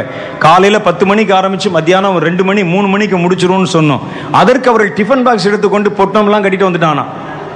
பசிக்கும், இடையில சாப்பிட்றதுக்கு ஸ்நாக்ஸ் சாப்பிடலாம்ல அப்படின்னு. இவ்வளவு நேரம் முழங்கால் படிட்டு ஜெபிக்கிறவர்களை பார்க்க முடியாது. எங்கள் ஏஞ்சல் டிவிக்கு நிறைய கடிதங்கள் வருகின்றன. சாதையாட்ட கேட்டு பாருங்க, அவங்க சொல்லுவாங்க, இவன் இன்றைக்கு நம்முடைய ஒளிபரப்பை இன்னைக்கு உலகம் முழுசும் பார்த்துட்டு இருக்கிறாங்க. ஏஞ்சல் டிவியினுடைய ஒளிபரப்புகள் பல மொழிகளிலே கடந்து போகுது. ரஷ்யா தேசத்துக்குள்ள போகுது, ஜெர்மனிக்குள்ள போகுது, ஜப்பானுக்குள்ள போகுது, அந்தந்த மொழியில வருது, சைனாக்குள்ள போகுது, ஸ்பெயினுக்குள்ள போகுது, பல மொழிகளில் 8 விதமான மொழிகளிலே அது உலகம் முழுவதும் இருக்கிற தேசங்களை அது வந்து கவர் பண்ணி கொண்டிருக்கிறது. அவங்க சொல்றாங்க, அங்கே பல ஊழியக்காரர்கள் இந்த நிகழ்வுகளை பார்க்கிறாங்க. இன்னைக்கு உட்கார்ந்து இருக்கிற உங்களை அவர்கள் பார்த்து கொண்டிருக்கிறார்கள். லைவ்ல போகுது, அது எல்லாரும் பார்க்கறாங்க. அவங்க என்ன சொல்லுகிறார்கள்? போகிற இடத்துல பாஸ்டர்ஸ் என்ன கேட்கிறாங்க, இது உண்மையிலேயே நடக்குதா அல்லது நம்ம கிராபிக்ஸ் தான் கேட்கிறாங்க. கிராபிக்ஸ்ல என்ன செய்வாங்கன்னா, ஒரு 50 பேர் 5000 பேரா காமிச்சிடலாம். அப்படி அப்படி அப்படி அப்படி அப்படி அப்படி எடுத்து கட் அண்ட் பேஸ்ட் பண்ணி 5000 பேரை காமிச்சிடலாம். இது உண்மையிலே இப்படி நடக்குதா, கிராபிக்ஸா? ஏன் இப்படி கேட்குறீங்க? இவ்வளவு ஜனங்கள் எப்படி 12 மணி நேரம் உட்கார்ந்து இருக்க முடியும்? எப்படி 12 மணி நேரம்? உண்மையிலே இவ்வளவு ஜனங்கள் வருகிறார்களா? அது அவர்கள் கண்களுக்கு ஆச்சரியம். பக்தி வைராக்கியம் உள்ள ஜனங்களை நீங்கள் இந்திய தேசத்தில்தான் பார்க்க முடியும். அவன் இயேசுவை மாத்திரம் உண்மையிலேயே இயேசுவை என்று அறிந்து விட்டான் என்றால் அவன் சாகவும் துணிந்தவன், வைராக்கியம் நிறைந்தவன், தான் அறிந்திருக்கிற தேவனுக்காக எதையும் செய்ய துணிந்தவன். அதனால்தான் கர்த்தர் பார்த்தார், யூதர்களுக்கு ஒப்பான பக்தி வைராக்கியம் நிறைந்த இனம், யூதர்களுக்கு ஒப்பான தேவனு மேல் பக்தி வைராக்கியம் செலுத்தக்கூடிய ஜனங்கள், தேவன் மேலே அக்கறை உள்ள ஜனங்கள். நீங்க பல இடத்துல கிறிஸ்தவர்களை பார்க்கலாம், பல தேசங்களில் பல கிறிஸ்தவர்களை பார்க்கலாம், பல கிறிஸ்தவ தேசங்களை பார்க்கலாம். கிறிஸ்தவ தேசங்கள் என்றுதான் பேரு, கிறிஸ்தவ பெயர்கள் வச்சிருப்பாங்க. ஆனா அவர்களுக்குள்ள பக்தி வைராக்கியத்தை பார்க்க முடியாது. அவர்களுக்குள்ளே இதை போல இயேசுவை பின்பற்றுகிற ஜனங்களை பார்க்க முடியாது. அப்படிலாம் இருக்கும்போது எங்க பிரசங்கத்துல வந்து எங்களை திட்டுறீங்கன்னு கேட்கலாம். நீங்க ஒருவேளை பாஸ்டர் வந்தா திட்டுறாரு, அண்ணன் வந்தா திட்டுறாரு, நாங்க தான் பக்தி வைராக்கியம் உள்ள ஜனங்கள் அல்லவா அப்படின்னு நீங்க கேட்கலாம். எங்க மனசுக்குள்ள இருக்குது நீங்க பக்தி வைராக்கியம் உள்ள ஜனங்கள் என்று சொன்னா மிதந்துருவீங்களேன்னு சொல்லி தான் சொல்றது இல்லை. சொன்னா எங்களை மாதிரி முடியுமா? அமெரிக்கால என்ன ஜெபமாங்க பண்றான், ஆப்பிரிக்கால ஜெபமா பண்றான், நாங்க பாத்தீங்களா எவ்வளவு நேரம் ஜெபம் பண்ண, போதும் போதும் போங்கன்னு சொல்லிடுவாங்க. இதனாலதான் பரிசுத்தம் உள்ளவன் இன்னும் பரிசுத்தம் அடையட்டும், பக்தி வைராக்கியம் உள்ளவன் இன்னும் பக்தி வைராக்கியம் அடையட்டும். கர்த்தர் ஆகவேதான் இந்திய தேசத்தை தேர்ந்தெடுத்தார். ஏன் தமிழ்நாடு? இந்த கேள்விக்கு பதில் வேணும்ல. ஏன் தமிழ்நாடு? கோதுமை மணியானது நிலத்தில் விழுந்து மடிந்ததை ஆனால் அது அதிக பலனை தரும், மடியாவிட்டால் அது தனித்திருக்கும் என்று ஆண்டவர் சொன்னார். கோதுமை மணி விழுந்த தேசம் நம்முடைய தேசம். இந்தியாவில் அனுப்பப்பட்ட தோமா இந்தியாவுக்கு மாத்திர பர்மால ஊழியம் செஞ்சிருக்கிறார், மத்திய கிழக்கு நாடுகளில் ஊழியம் செய்திருக்கிறார், பல தேசங்களுக்குள்ளே கடந்து போய் தான் அப்புறம் இந்தியாவுக்குள்ள வந்திருக்கிறார். பல தேசங்களுடைய கால் பட்டாலும் அவருடைய ரத்தம் விழுந்த பூமி, அவருடைய ஜீவன் பிரிந்த இடம் தமிழ்நாடு. தமிழ்நாட்டிலையும் மெட்ராஸ், நீங்க உட்கார்ந்து இருக்கிற இதே பூமியில, இதே நகரத்துல, இதே பட்டணத்துல இயேசுவோடு இருந்து சாப்பிட்டு உண்டு தூங்கி இயேசுடைய சத்தத்தை வார்த்தையை தினம் இயேசுவை 3.5 வருஷம் முகமுகமா பார்த்துக்கிட்டே இருந்து அவரோடு வாழ்ந்த ஒரு பரிசுத்தவானுடைய ரத்தம் விழுந்த மண்லையாக்கும் நீங்க உட்கார்ந்து இருக்கிறீர்கள். அல்லேலூயா. கர்த்தராகிய தேவன் இந்த ரத்தத்தை குறித்து பதில் சொல்ல கடமைப்பட்டு இருக்கிறார். வேதத்தில் எழுதியிருக்கு, பரிசுத்தவான்களுடைய ரத்தம், ரத்த சாட்சிகளின் ரத்தம் பரலோகத்திலிருந்து தன் தேவன் நோக்கி கூப்பிட்டது. வெளிப்படுத்தும் விசேஷத்துல, எங்கள் ரத்தத்திற்காக பூமியிலே சிந்தப்பட்ட எங்கள் ரத்தத்திற்காக நீர் எவ்வளவு காலம் பதில் செலுத்தாமல் இருப்பீர் என்று. நிச்சயமா தோமாவுடைய ரத்தம் பரலோகத்திலிருந்து கூப்பிட்டு இருக்கும் ஆண்டவரை நோக்கி, ஆண்டவரே என் ரத்தம் இந்த தேசத்துல விழுந்துச்சே, எதுவரைக்கும் இந்த தேசத்துக்கு பதில் செய்யாமல் இருப்பீர்? என்ன பதில் செய்யணும்? தேசத்துக்கு என்ன பதில் செய்யணும்? உன்னை கொன்றவ அந்த இனத்தை நான் கொன்றொழிக்க வேண்டுமா? உன்னை விரட்டி விரட்டி ஈட்டில குத்துனாங்களே, இந்த தமிழினத்தை சிதறடிக்க வேண்டுமா? இல்ல, இது ஒரு சாதாரண மனிதனுடைய ஆத்மா அல்ல அங்கு கூப்பிட்டது. இயேசுவோடு இருந்து, இயேசு சிலுவையில் இருந்த போது உதிர்த்த கடைசி வார்த்தைகளை கேட்ட மனுஷனுடைய வார்த்தை, பிதாவே இவர்களுக்கு மன்னியும், தாங்கள் செய்கிறது இன்னதென்று அறியாதிருக்கிறார்கள் என்று சொன்ன ஒருவரோடு கூட இருந்தவர். அவர் என்ன சொல்லியிருப்பார்? கண்டிப்பா ஒரு ரத்தத்துக்கு என்ன பதில் செய்யணும் கர்த்தர் கேட்டிருப்பார். அப்போ தோமாவுடைய ரத்தம் சொல்லியிருக்கும் ஆண்டவர்கிட்ட, ஆண்டவரே என் ரத்தம் சிந்தப்பட்ட இந்த பூமியிலிருந்து ஒரு எழுப்புதல் வரணும். எந்த இனம் என்னை கொன்றதோ, எந்த இனம் என்னை துரத்தினதோ, அந்த இனம் எழும்பி கர்த்தருக்கென்று சாட்சியாய் நிற்கணும். கர்த்தர் சொன்னார், அதுக்கு ஒரு நேரம் வச்சிருக்கிறேன், அதற்கு ஒரு காலத்தை வச்சிருக்கிறேன். இடைப்பட்ட காலங்களில் எழுப்புதல் வந்தால் அது ஒரு நாள் துவங்கி சில வருடங்கள் மாத்திரம் நீடித்து அப்புறம் நின்று போய்விடும். உன் தேசத்திற்கு, உன் ரத்தத்துக்கு நான் கொடுக்கிற மரியாதை என்ன தெரியுமா? உன் தேசத்துல தான் பின்மாறி மழை விழ ஆரம்பிக்கும். உன் தேசத்துல தான் பின்மாறி மழை பெய்ய ஆரம்பிக்கும். உன் தேசத்தில் தான் இந்த கடைசி கால எழுப்புதல் வர ஆரம்பிக்கும். இந்த எழுப்புதல் பற்றி பரவி விரிந்து தேசங்களினுடைய எல்லைகளை கடந்து உலகத்தின் கடையாந்தரங்கள் வரைக்கும் திரளான ஜனங்களை எழுப்பும். அவர்களை ஆளுமை செய்யும்படிக்கு நான் கடந்து வருவேன். கர்த்தர் ஏன் இந்த எழுப்புதலை அனுப்பணும்? உங்கள் மூலமாய் பிறக்கிற ஒரு எழுப்புதல் தலைமுறை, ஒரு எழுப்புதல் சந்ததி, எழுப்புதலில் தோன்றுகிற திரளான கூட்டத்தார் இயேசு வரும் பொழுது அவருடைய ஆளுமை ஏற்றுக்கொண்டு கர்த்தருடைய ராஜ்யத்திலே நீடித்திருக்கும் பாக்கியத்தை பெற போறாங்க. எவ்வளவு பெரிய எழுப்புதலுக்கு நம்மை பயன்படுத்துகிறார் பாருங்க. இது ஒரு சாதாரண எழுப்புதல் அல்ல. கர்த்தர் பல முறை திட்டமிட்டு தீட்டி தம்முடைய பிள்ளைகளோட பேசி கர்த்தர் எழுப்புதல் கொண்டாந்து உடனே கொண்டாந்து இருக்கலாம். ஏன் இத்தனை காரியங்கள் வச்சு நம்ம கொஞ்சமா நம்மளை ஆயத்தப்படுத்தி பலப்படுத்தி கர்த்தர் காரியங்களை செய்கிறார். இப்ப நம்ம பார்க்க போறது, இந்த எழுப்புதல் வரும் பொழுது இந்த எழுப்புதலுக்கு நமக்கு என்னென்னலாம் தேவை, எழுப்புதல் வருவதற்கு நமக்கு என்ன வேணும், என்ன இருந்தா அந்த எழுப்புதல் வரும், இதை மாத்திரம் நம்ம வேகமா பார்த்துட்டு நம்ம ஜெபம் பண்ண போறோம். ஏனென்றால் நான் அதிகமாக கொஞ்ச நேரம் நம்ம ஜெபம் பண்ணணும்னு சொல்லி என் ஆவியிலே நான் ஏவப்படுகிறேன். கர்த்தர் உங்களுக்கு சொல்றதுக்கு என்னமோ செய்தி வச்சிருக்கிறார் மாதிரி எனக்கு தெரிகிறது. அதனால நம்ம சீக்கிரமா நான் என்னுடைய பேச்சை முடிச்சிடுறேன். எழுப்புதலுக்கு நமக்கு என்ன வேண்டும்? எழுப்புதலுக்கு ஒரு 3 காரியங்கள் ரொம்ப முக்கியமா வேணும். இன்னும் நிறைய விஷயம் வேணும். 3 காரியம் நமக்கு ரொம்ப பிரதானமா வேணும். ஏனென்றால் இந்த எழுப்புதல் தொடர்ந்து எரிய வேண்டுமானால், இந்த எழுப்புதல் தொடர்ந்து பரவ வேண்டுமானால் 3 காரியங்கள் நமக்கு ரொம்ப முக்கியமா வேணும். முதல் காரியம், ஜெபிக்கிற மனிதர்கள் வேண்டும். ஜெபிக்கிறவர்கள். இயேசு பரத்துக்கு ஏறி போவதற்கு முன்பாக சிலுவையில் அறைஞ்சிட்டார். 40 நாள் தன்னை அவர் உயிருள்ளவராக அவர்களுக்கு காண்பித்தார். அதுக்கு பிறகு சொன்னார், வாக்குத்தத்தம் பண்ணினது நிறைவேறுகிற அளவுக்கும் நீங்கள் எருசலேமை விட்டு நீங்காமல் நீங்கள் காத்திருங்க அப்படின்னு சொன்னார். வாக்குத்தத்தம் பண்ணது என்னது, என்ன வரப்போகுது, அதுக்காக அவங்க காத்திருக்கும்படிக்கு சொன்னார். இயேசு 40 நாள் அளவுக்கும் சொன்னார். பெந்தகோஸ்தே என்ற நாளிலே பரிசுத்த ஆவியானவர் இறங்கினார். பெந்தகோஸ்தே என்றால் 50 என்று பொருள். பஸ்கா பண்டிகை கொண்டாடினதிலிருந்து 50வது நாளுக்கு பேர் தான் பெந்தகோஸ்தே நாள். அப்ப 40 நாள் தரிசனமாகி விட்டார். 50 நாள்ல ஆவியானவர் இறங்கிட்டார்னா எடப்பட்ட 10 நாளும் அவர்களை காத்திருக்க சொன்னார். 10 நாளும் அவர்கள் ஜெபத்திலே உறுதியாய் தரித்திருந்தார்கள். எப்படி காத்திருக்க சொன்னார்? காத்திருக்கணும் அப்படியே வந்து பஸ்ஸுக்கு காத்திருக்க மாதிரி ஏதாவது புஸ்தகம் படிச்சு காத்திருக்கிறதா, அல்லது நெகத்தை கடிச்சிட்டு காத்திருக்கிறதா? அப்படிதான் காத்திருப்போம் நம்ம காத்திருக்கிறோம்னா. அல்லது அந்த நேரத்தில் ஏதாவது செல்போனை நோண்டி கொண்டு இருப்பதா? காத்திருக்கிறோம், பஸ்ஸுக்கு காத்திருக்குமோ அப்பதான் செல்போனில் தட்டிக்கிட்டே ஏதாவது படம் பார்த்துக்கிட்டே இருப்பான். அல்லது காதில் ஹெட்ஃபோன் போட்டுக்கொண்டு பாட்டு கேட்டு அப்படி ஆடிக்கிட்டே இருக்கிறதா? நான் முதல் முறையாக சிங்கப்பூருக்கு முந்தி போயிருக்கும் போது அப்பெல்லாம் இந்த பேஜர் கீஜர்லாம் கிடையாது, இந்த மாதிரி பேஜார்லாம் எதுவுமே கிடையாது அப்போ. ஆனா அங்க இருந்தது. அவங்க அந்த மாதிரி காதில் போட்டுக்கும். முதல் முறையாக அப்பதான் சில 1987 என்று நினைக்கிறேன், நான் சிங்கப்பூர் பட்டணத்துக்கு போயிருந்த பொழுது ரோட்ல ஒரு நல்ல ஒரு ஆளு நல்ல அழகா ஸ்டைலா டிப்டாப்பா ட்ரெஸ் போட்டுக்கிட்டு இருக்கிறார். அவர் போய் கொண்டு போது அப்படின்னு சொன்னார். எனக்கு சந்தேகமாயிட்டு, யாருமே பக்கத்தில் இல்லையே, ஏன் அவர் என்னமோ எஸ் எஸ் எஸ்ன்னு சொன்னார். அவர் தலையாடு சிரித்தார். எனக்கு சந்தேகம் வந்துருச்சு, நல்ல ஆளா இருக்கிறானே. என் மனசுல ஜெபம் பண்ணேன், பாவம் ஆண்டவரே நல்ல புத்தியை கொடுங்க ஆண்டவரே. ஆனா எனக்கு தெரியுது, நான் ஒன்றும் தப்பா ஜெபம் பண்ணல. இந்த மாதிரி இருக்கிற ஆட்களுக்கு உண்மையிலே நல்ல புத்தியை கொடுக்கத்தான் வேண்டும். கர்த்தர் நல்ல புத்தியை கொடுங்க ஆண்டவர், நல்ல ஆளா இருக்கிறான், அழகா இருக்கிறான், நல்ல சின்ன வயசா இருக்கிறான், தானா பேசிட்டு போறானேன்னு சொல்லி. அப்பதான் என் கூட வந்த சாத ஐயா அவர்கள் இடத்துல கேட்டேன், என்ன அவரா பேசிட்டு போறாருன்னு சொல்லி. இன்னும் கொஞ்சம் தூரம் வாங்க, எம்ஆர்டி ஸ்டேஷனுக்கு வாங்க, இது மாதிரி பேசிட்டே போற ஒரு பெரிய கூட்டமே இருக்கு அப்படின்னு சொன்னார். ஏன் அப்படி பேசிட்டு போறாங்கன்னு சொன்னேன். அது சொன்னாங்க, போனை உள்ள போட்டிருப்பாங்க, இந்த ஹெட்போனை காதுல வச்சிருப்பாங்க. இப்ப நமக்கு புரியுது, அதை போட்டுட்டு போனா அவர் பேசுவது அங்க கேட்கும், இவன் அவருக்கு பதில் சொல்லி கொண்டிருக்கிறான். நமக்கு இங்கேருந்து பார்த்தா பைத்தியக்காரர்கள் போல இருக்கும். எனக்கு ஆச்சரியமா இருந்தது, என்னடா சிங்கப்பூர்காரன் இப்படிலாம் இருக்கிறான், தானாய் பேசிக்கொண்டு தானாய் சிரித்து போனை கையில் வச்சு பேசினா போனா என்ன, இவனுக்காக நான் கொஞ்ச நேரம் ஒரு சின்ன ஜெபம் வேற பண்ணிட்டேனேன்னு சொல்லி மனசுல நொந்து கொண்டே வந்தேன். எனக்கு தெரியாது இந்தியாவில் இதே மாதிரி பேச போகிறவர்கள் ஒரு தலைமுறையே எழும்ப போகிறது என்று. அப்ப காத்திருக்கிறவர்கள் சும்மா இருக்க மாட்டாங்க. அந்த நேரத்தில் உட்காந்து ஆங்கிரி பேர்டு விளையாண்டுக்கிட்டு இருப்பான் ஒரு குரூப். ஒருத்தர் வந்து SMS அனுப்பிட்டு இருப்பான், சாப்பிட்டியா தூங்குனியா படுத்தியான்னு சொல்லி. வாட்ஸ்அப்பில் பேசி கொண்டிருப்பார்கள்.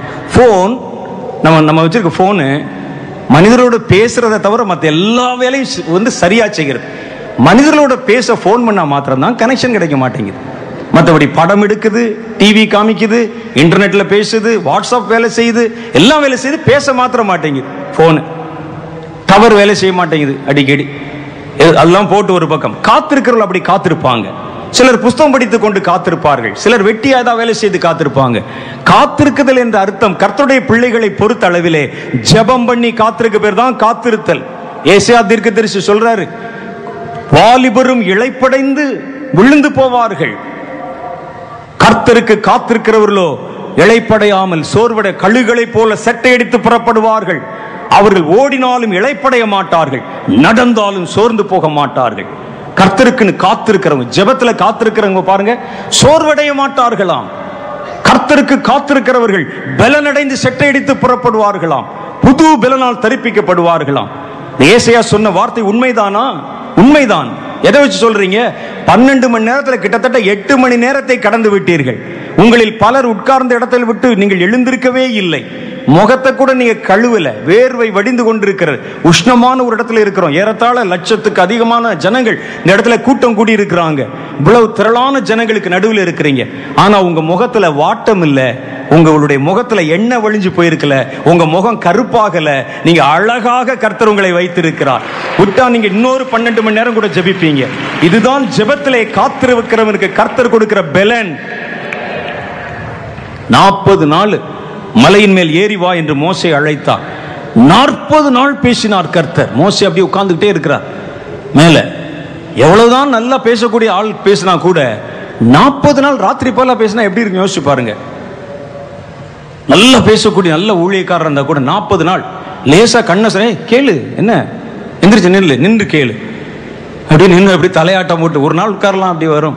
சரி ஆண்டவரே, ஓகே ஆண்டவரே, எழுது, சரி எழுது. அடுத்து அப்படியே கொஞ்சம் தள்ளாடும், அப்படியே வந்து கொஞ்சம் உட்கார்ந்துக்கிறேனே, உட்காரு, சரி உட்காரு, கேளு. அப்படி கேச கண்ணு அப்படி சொரு, ஏய் கேளு, எந்திரிப்பா, எந்திரிச்சு அப்படி மோத்த கேளு, உட்காரு. எப்படி இருக்கும்? 40 நாள், ஒரு நாள்ல 2 நாள்ல இறங்கெல்லாம் வர முடியாது, கீழே சாப்பிட முடியாது, தூங்க முடியாது. 40 நாள் இரவு பகல், 40 நாள் இரவு பகல் கண் விழிச்சு ஒரு ஆள் இருந்தான்னா, நைட் ஷிஃப்ட் போட்டு அங்க வந்து வேலை செஞ்சுட்டு வர ஆட்களை பாருங்களேன். நீங்க ECR ரோட்ல நின்று இந்த ராத்திரி வேலை செஞ்சுட்டு வர்றாங்கல்ல, ஐடி கம்பெனிகளில் வேலை செஞ்சுட்டு வர்றாங்க, ஒரு நாள் தான் வேலை செய்யறாங்க, நைட்டு வேலை செஞ்சு வீட்டுக்கு வர்றாங்கல்ல, பாருங்களேன் எப்படி இருக்கிறான்னு. தண்ணி அடிச்ச மாதிரி வரும். அப்படியே பக்கத்து வீட்டில் போய் சாவியை போட்டு என்ன திறக்கவே மாட்டேங்குன்னு இருப்பான் தூக்க கலக்கத்தில். ஒரு நாளைக்கு இந்த கூத்து.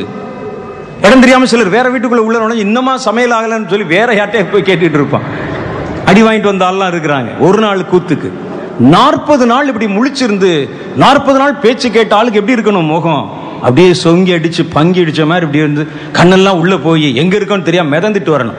வேதம் சொல்லுகிறது, மோசே கீழே இறங்கி வந்த பொழுது அவருடைய முகம் சூரியனை போல பிரகாசித்ததாம். அல்லேலூயா. நான் பெண்களுக்கு சொல்லிக்கொள்ள விரும்புகிறேன், செலவில்லாத ஃபேஷியல் ஜெபம் பண்ணுங்கள். செலவே பண்ண வேண்டாம். இன்னைக்கு வந்து பெங்களூர்ல ஒரு அம்மா வந்தாங்க என்னை பார்க்கறதுக்கு, போன ஒரு 2-3 வாரத்துக்கு முன்னால. அவங்க வந்து என்கிட்ட ஒரு காரியம் சொன்னாங்க. நான் கேட்டேன், நீங்க என்னம்மா வேலை செய்றீங்கன்னு கேட்டேன். அவர் வீட்டுக்காரர் வந்திருந்தார். என்ன வேலை செய்றீங்க அப்படின்னு கேட்டேன். அவங்க சொன்னாங்க, பியூட்டி பார்லர் வச்சிருக்கிறேன். பெங்களூர்ல இருக்கிறதுல ஹையஸ்ட் பிசினஸ், நிறைய வந்து ஏர்ன் பண்ற பிசினஸ் பியூட்டி பார்லர் வைப்பது. இங்க சாப்பிட்றாங்களோ சாப்பிடலையோ, தூங்குறாங்களோ தூங்கலையோ, சம்பாதிக்கிறாங்களோ சம்பாதிக்கலையோ, எங்க வீட்டில் வேலை செய்யற பொண்ணு கூட வாரத்துக்கு 2 நாள் ஃபேஷியல் பண்ணிட்டு மேக்கப் எல்லாம் பண்ணிட்டு தான் போகும். பெங்களூர்ல தான் பெரிய பிசினஸ் சொல்றாங்க. சென்னை பற்றி எனக்கு தெரியவில்லை, கண்டிப்பா அப்படிதான் இருக்கும். ஆகவேதான் நான் சொல்றேன், உங்களுக்கு செலவில்லாத தொழில், செலவில்லாம நீங்க சூரியனை போல பிரகாசிக்க வேண்டுமானால் ஜெபம் பண்ணுங்கள். பெண்களுக்கு ஒப்பாய் ஆண்களும் இன்னைக்கு முகத்தை அலங்கரிக்கிற அந்த காலகட்டத்துக்குள்ள வந்துட்டாங்க. ஆண்கள் பாருங்க, பெண்களுக்கு இருக்கிற மாதிரி அங்க நிறைய வச்சிருக்கிறான் பியூட்டி பார்லர். ஆண்களுக்கும் வாலிபர்களுக்கும் சொல்லிக்கொள்ள விரும்புகிறேன், செலவில்லாமல் உங்களை அழகுபடுத்திக் கொள்ள ஜெபம் பண்ணுங்கள், ஜெபம் பண்ணுங்கள். கர்த்தருடைய வேதம் சொல்லி ஜெபம் பண்ணி காத்திருந்தாங்களாம். கர்த்தருக்கு காத்திருக்கிறவர்கள் கழுகளை போல 10 நாட்கள் அவர்கள் காத்திருந்தார்கள். தேவனுடைய பாதத்துல ஜெபம் பண்ணாங்க. ஜெபம் பண்ணி காத்திருந்த பொழுது 10வது நாள் ஆவியானவர் மேல் இறங்கினார். இறங்கினோடனே ஜெபத்தை முடிச்சிட்டாங்களா? நம்ம விரும்பினது வந்து விட்டது, எதிர்பார்த்தது வந்து விட்டது, ஜெபம் பண்ணினோம், கர்த்தர் பேசுறது நமக்கு தந்து விட்டார், போதும் நிறுத்துங்கள், இனிமேல் நம்ம 12 மணி நேரம் ஃபாஸ்டிங் பிரேயர் வேண்டாம், அதான் எழுப்புதல் வந்துருச்சே, நான் தீ பற்றி இருந்து விட்டது இல்ல. அவர் மறுபடியும் ஜெபித்துக் கொண்டே இருந்தார். வீடுகள் தோறும் கூடி ஜெபித்தார்கள். பேதுருவை சிறையில் வைக்கும் போது ஜெபித்தார்கள். ஊழியக்காரர்கள் ஊழியத்துக்கு புறப்படும் போது அவங்க ஜெபம் பண்றதுக்குன்னு ஒரு குரூப் நிரந்தரமாய் இருந்தார்கள். ஒரு பெரிய கூட்டம், ஆண்களும் பெண்களும் இரவு பகலாய் கூடி ஜெபித்தார்கள். எழுப்புதல் வந்தால் ஜெபம் நின்று விடாது, ஜெபம் விருத்தி ஆகும், ஜெபம் பெருகும். பவுல் கூட சொல்றாரு பாருங்க, சுவிசேஷத்தின் ரகசியங்களை நான் உங்களுக்கு வெளிப்படுத்தும்படி பிரகாசம் உள்ள மனக்கண்களை எனக்கு கர்த்தர் தந்தருளும்படி எனக்காக வேண்டிக் கொள்ளுங்கள். யார்கிட்ட சொன்னாரு? ஜெபிக்கிற ஒரு கூட்டம் அங்க இருக்கு, ஜெபிக்கிற ஒரு தலைமுறை அங்கே இருக்கிறார்கள். நமக்கு இன்றைக்கு தேவை ஜெபிக்கிற கிறிஸ்தவர்கள். ஆகவேதான் கர்த்தர் சில வருடங்களுக்கு முன்னால பேசினார், 2 வருஷம் 3 வருஷத்துக்கு முன்னால, ஜெபத்தினால் தேசத்தை நிரப்புங்கள். எழுப்புதல் வர வேண்டுமானால் முந்தி ஜெபிக்கிற அநேக தேவனுடைய பிள்ளைகள் எழும்ப வேண்டும், ஜெபிக்கும் தலைமுறை வேண்டும், ஜெபிக்கிறவங்க திரளா எழும்பணும். எழுப்புதலுக்கு முந்தின அடையாளம் அதுதான். கர்த்தர் பேசினார். அதற்கு பிறகு உட்கார்ந்து திட்டம் பண்ணணும். ஜெபிக்கிற தலைமுறை எப்படி எழுப்புவது? இந்தியாவில் ஜெபம்னா தெரிச்சு ஓடிடுவானே எல்லாரும். ஒரு 5 நிமிஷத்துக்கு மேல ஜெபம் பண்ண முடியாதே, காத்திருக்க மாட்டாங்களே, என்ன செய்வது? ஒருவேளை நம்ம அழைப்பு கொடுப்போம், ஒரு 300 பேர் வந்தால் போதும். மோகன் சொன்னாங்க 300 பேர் வந்தா போதும், அவர்களை வச்சு நம்ம ஜெபிக்கலாம். மாவட்டத்தின் தலைநகரத்துக்கு ஒரு 300 பேர் கூட்டம் வந்தாலே போதும். ஏன்னா 12 மணி நேரம் எப்படி வந்து உட்காருவாங்க? நம்ம இதுவரைக்கும் பார்த்தது இல்லை நம்முடைய சரித்திரத்தில். 12 மணி நேரம் ஒரே இடத்துல கொட்டை கொட்டை ஒழிச்சிட்டு வந்து அப்படியே அமர்ந்து இருந்தாங்க, ஜெபம் பண்ணிட்டே இருக்கிறாங்க. எப்படி இருப்பாங்க? ஜனங்கள் கண்டிப்பாய் வரமாட்டார்கள் ஜெபத்துக்கு. அதுக்கும் இவங்க போடுற கண்டிஷன்லாம் கேட்டா கண்டிப்பா வரமாட்டாங்க. எப்படி? உங்களுக்கு ஜெபம் பண்ண மாட்டோம். முதல்ல ஆரம்பத்தில் அறிமுகத்திலேயே ஃபர்ஸ்ட் அவங்க சொல்ற கண்டிஷன், உங்களுக்கு ஜெபம் பண்ண மாட்டோம். அப்படியா? அப்ப நீங்க ஜெபம் பண்ணிட்டு நான் போறேன்னு போயிடுவான். அப்படிதான் போகணும், அதானே சட்டம். ஜெபத்தினால் தேசத்தை நிரப்புங்கள், அதான் கர்த்தர் சொன்ன வார்த்தை. 300 பேர் எதிர்பார்த்தாங்க, 300 பேர் வந்தா போதும் என்று சொல்லி. நாகர்கோயில்ல முதல் கூட்டத்துக்கு போயிருந்தேன் நான். முதல் கூட்டம் நான், அவர்கள் 300 பேர் எதிர்பார்த்தாங்க, நான் 250 தான் எதிர்பார்த்தேன். அதுலயும் பாருங்க, நமக்கு அதுக்கு மேல தாண்டல. 250 பேர் வந்தாலே போதும். மோகன் ரொம்ப தான் ஆசைப்படுறார், 300 பேர் ஆசைப்படுறார் அப்படின்னு சொல்லிட்டு போறேன். எங்க கார் உள்ள போக முடியல. என்ன இவ்வளவு பெரிய கூட்டம்? 30,000 பேரை கர்த்தர் கொண்டு வந்திருந்தார். நமக்கு கொஞ்சமாய் நினைத்தால் 300, கர்த்தர் கொஞ்சம் என்று நினைத்தாலே இது 30,000. 30,000 பேர் அந்த அமர்ந்திருக்கிறாங்க. எனக்கு அன்றிலிருந்து இன்று வரைக்கும் நாங்கள் போகிற இந்த 12 மணி நேர உபவாசத்தில் எல்லாம் என்னை ஆச்சரியப்படுத்தக்கூடிய ஜனங்கள் இருக்கிறத பார்க்கிறேன். இந்த முன்பக்கத்தில் ஒரு பெரிய கூட்டம் உட்கார்ந்து இருப்பாங்க. அவங்க அந்த இடத்தை விட்டு அசையவே மாட்டார்கள். 12 மணி நேரம் அசைய மாட்டாங்க, ஜெபித்துக் கொண்டே இருக்கிறார்கள். அவங்க வந்து தண்ணி தாக எடுக்காதா, அல்லது இயற்கையினுடைய அழைப்புகள் இருக்காதா? எது ஒன்றும் இல்லை, அப்படியே உட்கார்ந்து ஜெபிச்சுட்டே இருப்பாங்க. எப்படி சாத்தியமாகிறது? ஏனென்றால் இது மனிதனுடைய திட்டத்தினால், மனிதன் கனவு கண்டு கூட்டவில்லை, கர்த்தருடைய சத்தம் கேட்டு கூட்டி இருக்கிறோம். நம்ம கர்த்தருடைய சித்தத்தை செய்யும்படி அழைத்திருக்கிறோம். ஆவியானவர் சொன்னார், அவர் அதை நிறைவேற்றுகிறார். அதான் கனவு கண்டா பேசிக்கிட்டு இருக்கிறோம். மனதில் தோன்றுகிற பிம்பங்களை வைத்தா பேசிக் கொண்டிருக்கிறோம். மனதில் தோன்றுகிற பிம்பங்கள் எப்படி நிஜத்திலே கிரியை செய்யும்?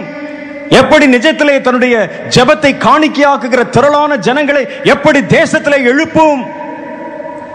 நவம்பர் மாசம் மும்பை பட்டணத்திற்கு போயிருந்தோம். மும்பையில எப்படி வருவாங்க ஜனங்கள் தெரியல. மும்பை பட்டணத்துக்கு போய் அங்கேயும் 12 மணி நேரம் ஃபாஸ்டிங் பிரேயர், தான் ஃபர்ஸ்ட் ஃபாஸ்டிங் பிரேயர் மும்பையில. இந்த 12 மணி நேரம் உபவாச ஜெபத்துல பெரிய கூட்டத்தை எதிர்பார்க்கவில்லை. முதல் நாளுக்கு வந்து நாங்கள் ஆயத்த ஜெபம் பண்ணுவதற்கு ராத்திரில ஜெபம் பண்றோம். விரல் விட்டு எண்ணக்கூடிய அளவுக்கு கிட்டத்தட்ட ஒரு 100 பேருக்குள்ள ஜனங்கள் வந்திருந்தாங்க. காலையில் எவ்வளவு பேர் வருவார்கள் என்று தெரியவில்லை. காலையிலே பார்த்தால் 10,000த்திற்கும் அதிகமான ஜனங்கள் இங்கே வந்து காத்திருந்தாங்க. கர்த்தர் எல்லா இடத்திலும் இன்றைக்கு ஜெப அலையை எழுப்ப ஆரம்பித்து விட்டார். ஏனென்றால் ஜெபிக்கிறவர்களை கர்த்தர் காத்திருக்க வைத்து விட்டார் என்றாலே அடுத்து மேலறை அனுபவம் தேசத்தை சந்திக்க போகிறது என்பதுதான் அதனுடைய பொருள். ஜனங்கள் ஜெபிக்க ஆரம்பிச்சிட்டாங்களா, அடுத்து கர்த்தர் தேசத்தை அசைக்க போகிறார். அவர்கள் கூடியிருந்த இடம் அசைக்கப்பட்டது. அவங்க ஒரு வீட்டில் கூடினாங்க, வீடு அசைக்கப்பட்டது. நம்ம வீட்டில் இல்ல, ஒரு நாட்டிலே கூடுகிறோம், நாடே அசைக்கப்பட போகிறது. நம்ம ஒரு மேலறை வீட்டில் ஒரு சின்ன வீட்டில் கூடல, வீடு மாதிரி அப்படி ஆடிட்டு போறதுக்கு நம்ம நாடு முழுசும் கூடி இருக்கிறோம். அப்ப எது ஆடணும்? நாடே அசைய போகிறது. அல்லேலூயா. கர்த்தர் மகாபெரிய எழுப்புதலை தேசத்துக்கு வைத்து ஜெபிக்கிறவர்கள் வேண்டும். எழுப்புதல் வர்றதுக்கு முன்னால ஜெபிப்பாங்க, எழுப்புதல் நடக்கும்போது ஜெபிப்பாங்க, எழுப்புதல் பரவும் போதும் ஜெபிப்பார்கள். ஒரு கூட்டம் ஜெபிச்சுக்கிட்டே இருப்பாங்க. ஜெபிக்கிற கூட்டம், ஜெபிக்கிறார்கள். அது நமக்கு வேணும். அதைத்தான் கர்த்தர் இப்ப எழுப்பி கொண்டிருக்கிறார். அந்த ஜெபத்துல 5 விதமான ஆட்கள் வேணும்னு சொன்னாங்க. அதெல்லாம் இனிமே உங்களுக்கு சொல்லுவாங்க. அப்படிப்பட்ட ஜெப வீரர்களை கர்த்தர் எழுப்ப ஆரம்பித்து கடைசி காலத்தில் ஜெபிக்கிற தலைமுறையை கர்த்தர் எழுப்பி ஜெபத்துல இத்தனை பரிமாணங்களை காண்பித்துக் கொண்டிருக்கிறார். புது புது ஜெபம், எதற்காலாம் ஜெபம். 12 மணி நேரம் என்ன காரியத்துக்காக ஜெபிக்க வைக்க முடியும்? 10 வருஷத்துக்கு முன்னால் சாத்தியம் இல்லை, 20 வருஷத்துக்கு முன்னால் சாத்தியம் இல்லை. ஆனா இப்போது சாத்தியம். 12 மணி நேரம் பத்தல, அவ்வளவு காரியங்கள் இருக்கிறது ஜெபிப்பதற்கு. ஜனங்கள் ஜெபிக்கிறார்கள், பாரம் குறையவில்லை. ஜனங்கள் கதறுகிறார்கள், கண்ணீர் மறையவில்லை. ஜனங்களுடைய இருதயத்துக்குள்ளே ஆவியானவர் கிரியை செய்து கொண்டே இருக்கிறார். ஒரு ஜெபிக்கிற கூட்டத்தை கர்த்தர் எழுப்ப ஆரம்பிச்சிட்டார். இரண்டாவது எழுப்புதலுக்கு தேவை சபை. சபை இல்லாவிட்டால் எழுப்புதல் நிக்கவே நிக்காது. வர்ற எழுப்புதல் வடிஞ்சு ஓடிக்கொண்டே போகும். ஒருத்தன் மீன் பிடிக்க போகணும்னா அவன் பக்கத்துல கூட இருக்கணும். கூட இல்லாம மீன் பிடிக்க போனா பிடிச்ச மீனை எங்க போடுறது? பிடிச்ச மீன் எடுத்து நீங்க பாறையில போட்டீங்கன்னா துள்ளி மறுபடியும் ஆத்துக்குள்ள விழுந்துரும். நீங்க இந்த பிடிச்ச அந்த மீனை கொண்டு எங்க போட்டாலும் அது காணாமல் போயிரு, துள்ளி போயிடும். மீன் பிடிக்க போறவனுக்கு கூட வேணும். சபை என்பது அவர்களுக்கு அவசியம், தேவை. சபை இல்லாவிட்டால் நீங்கள் செய்கிற எழுப்புதல், வருகிற எழுப்புதல் நிக்காது. அப்ப இந்த எழுப்புதலுக்கு நமக்கு பிரதானமான தேவை சர்ச், சபை தேவை. சபை இல்லாவிட்டால் வருகிற எழுப்புதல் தாங்காது. ஆகவேதான் ஆண்டவர் என்ன செய்தார் பாருங்க, எழுப்புதல் வர ஆரம்பித்த உடனே அவர் முதல் செய்த காரியம் சபையை ஏற்படுத்தினார். அல்லேலூயா. அவசரமா அவர் செய்தது சபையை ஏற்படுத்தினார்.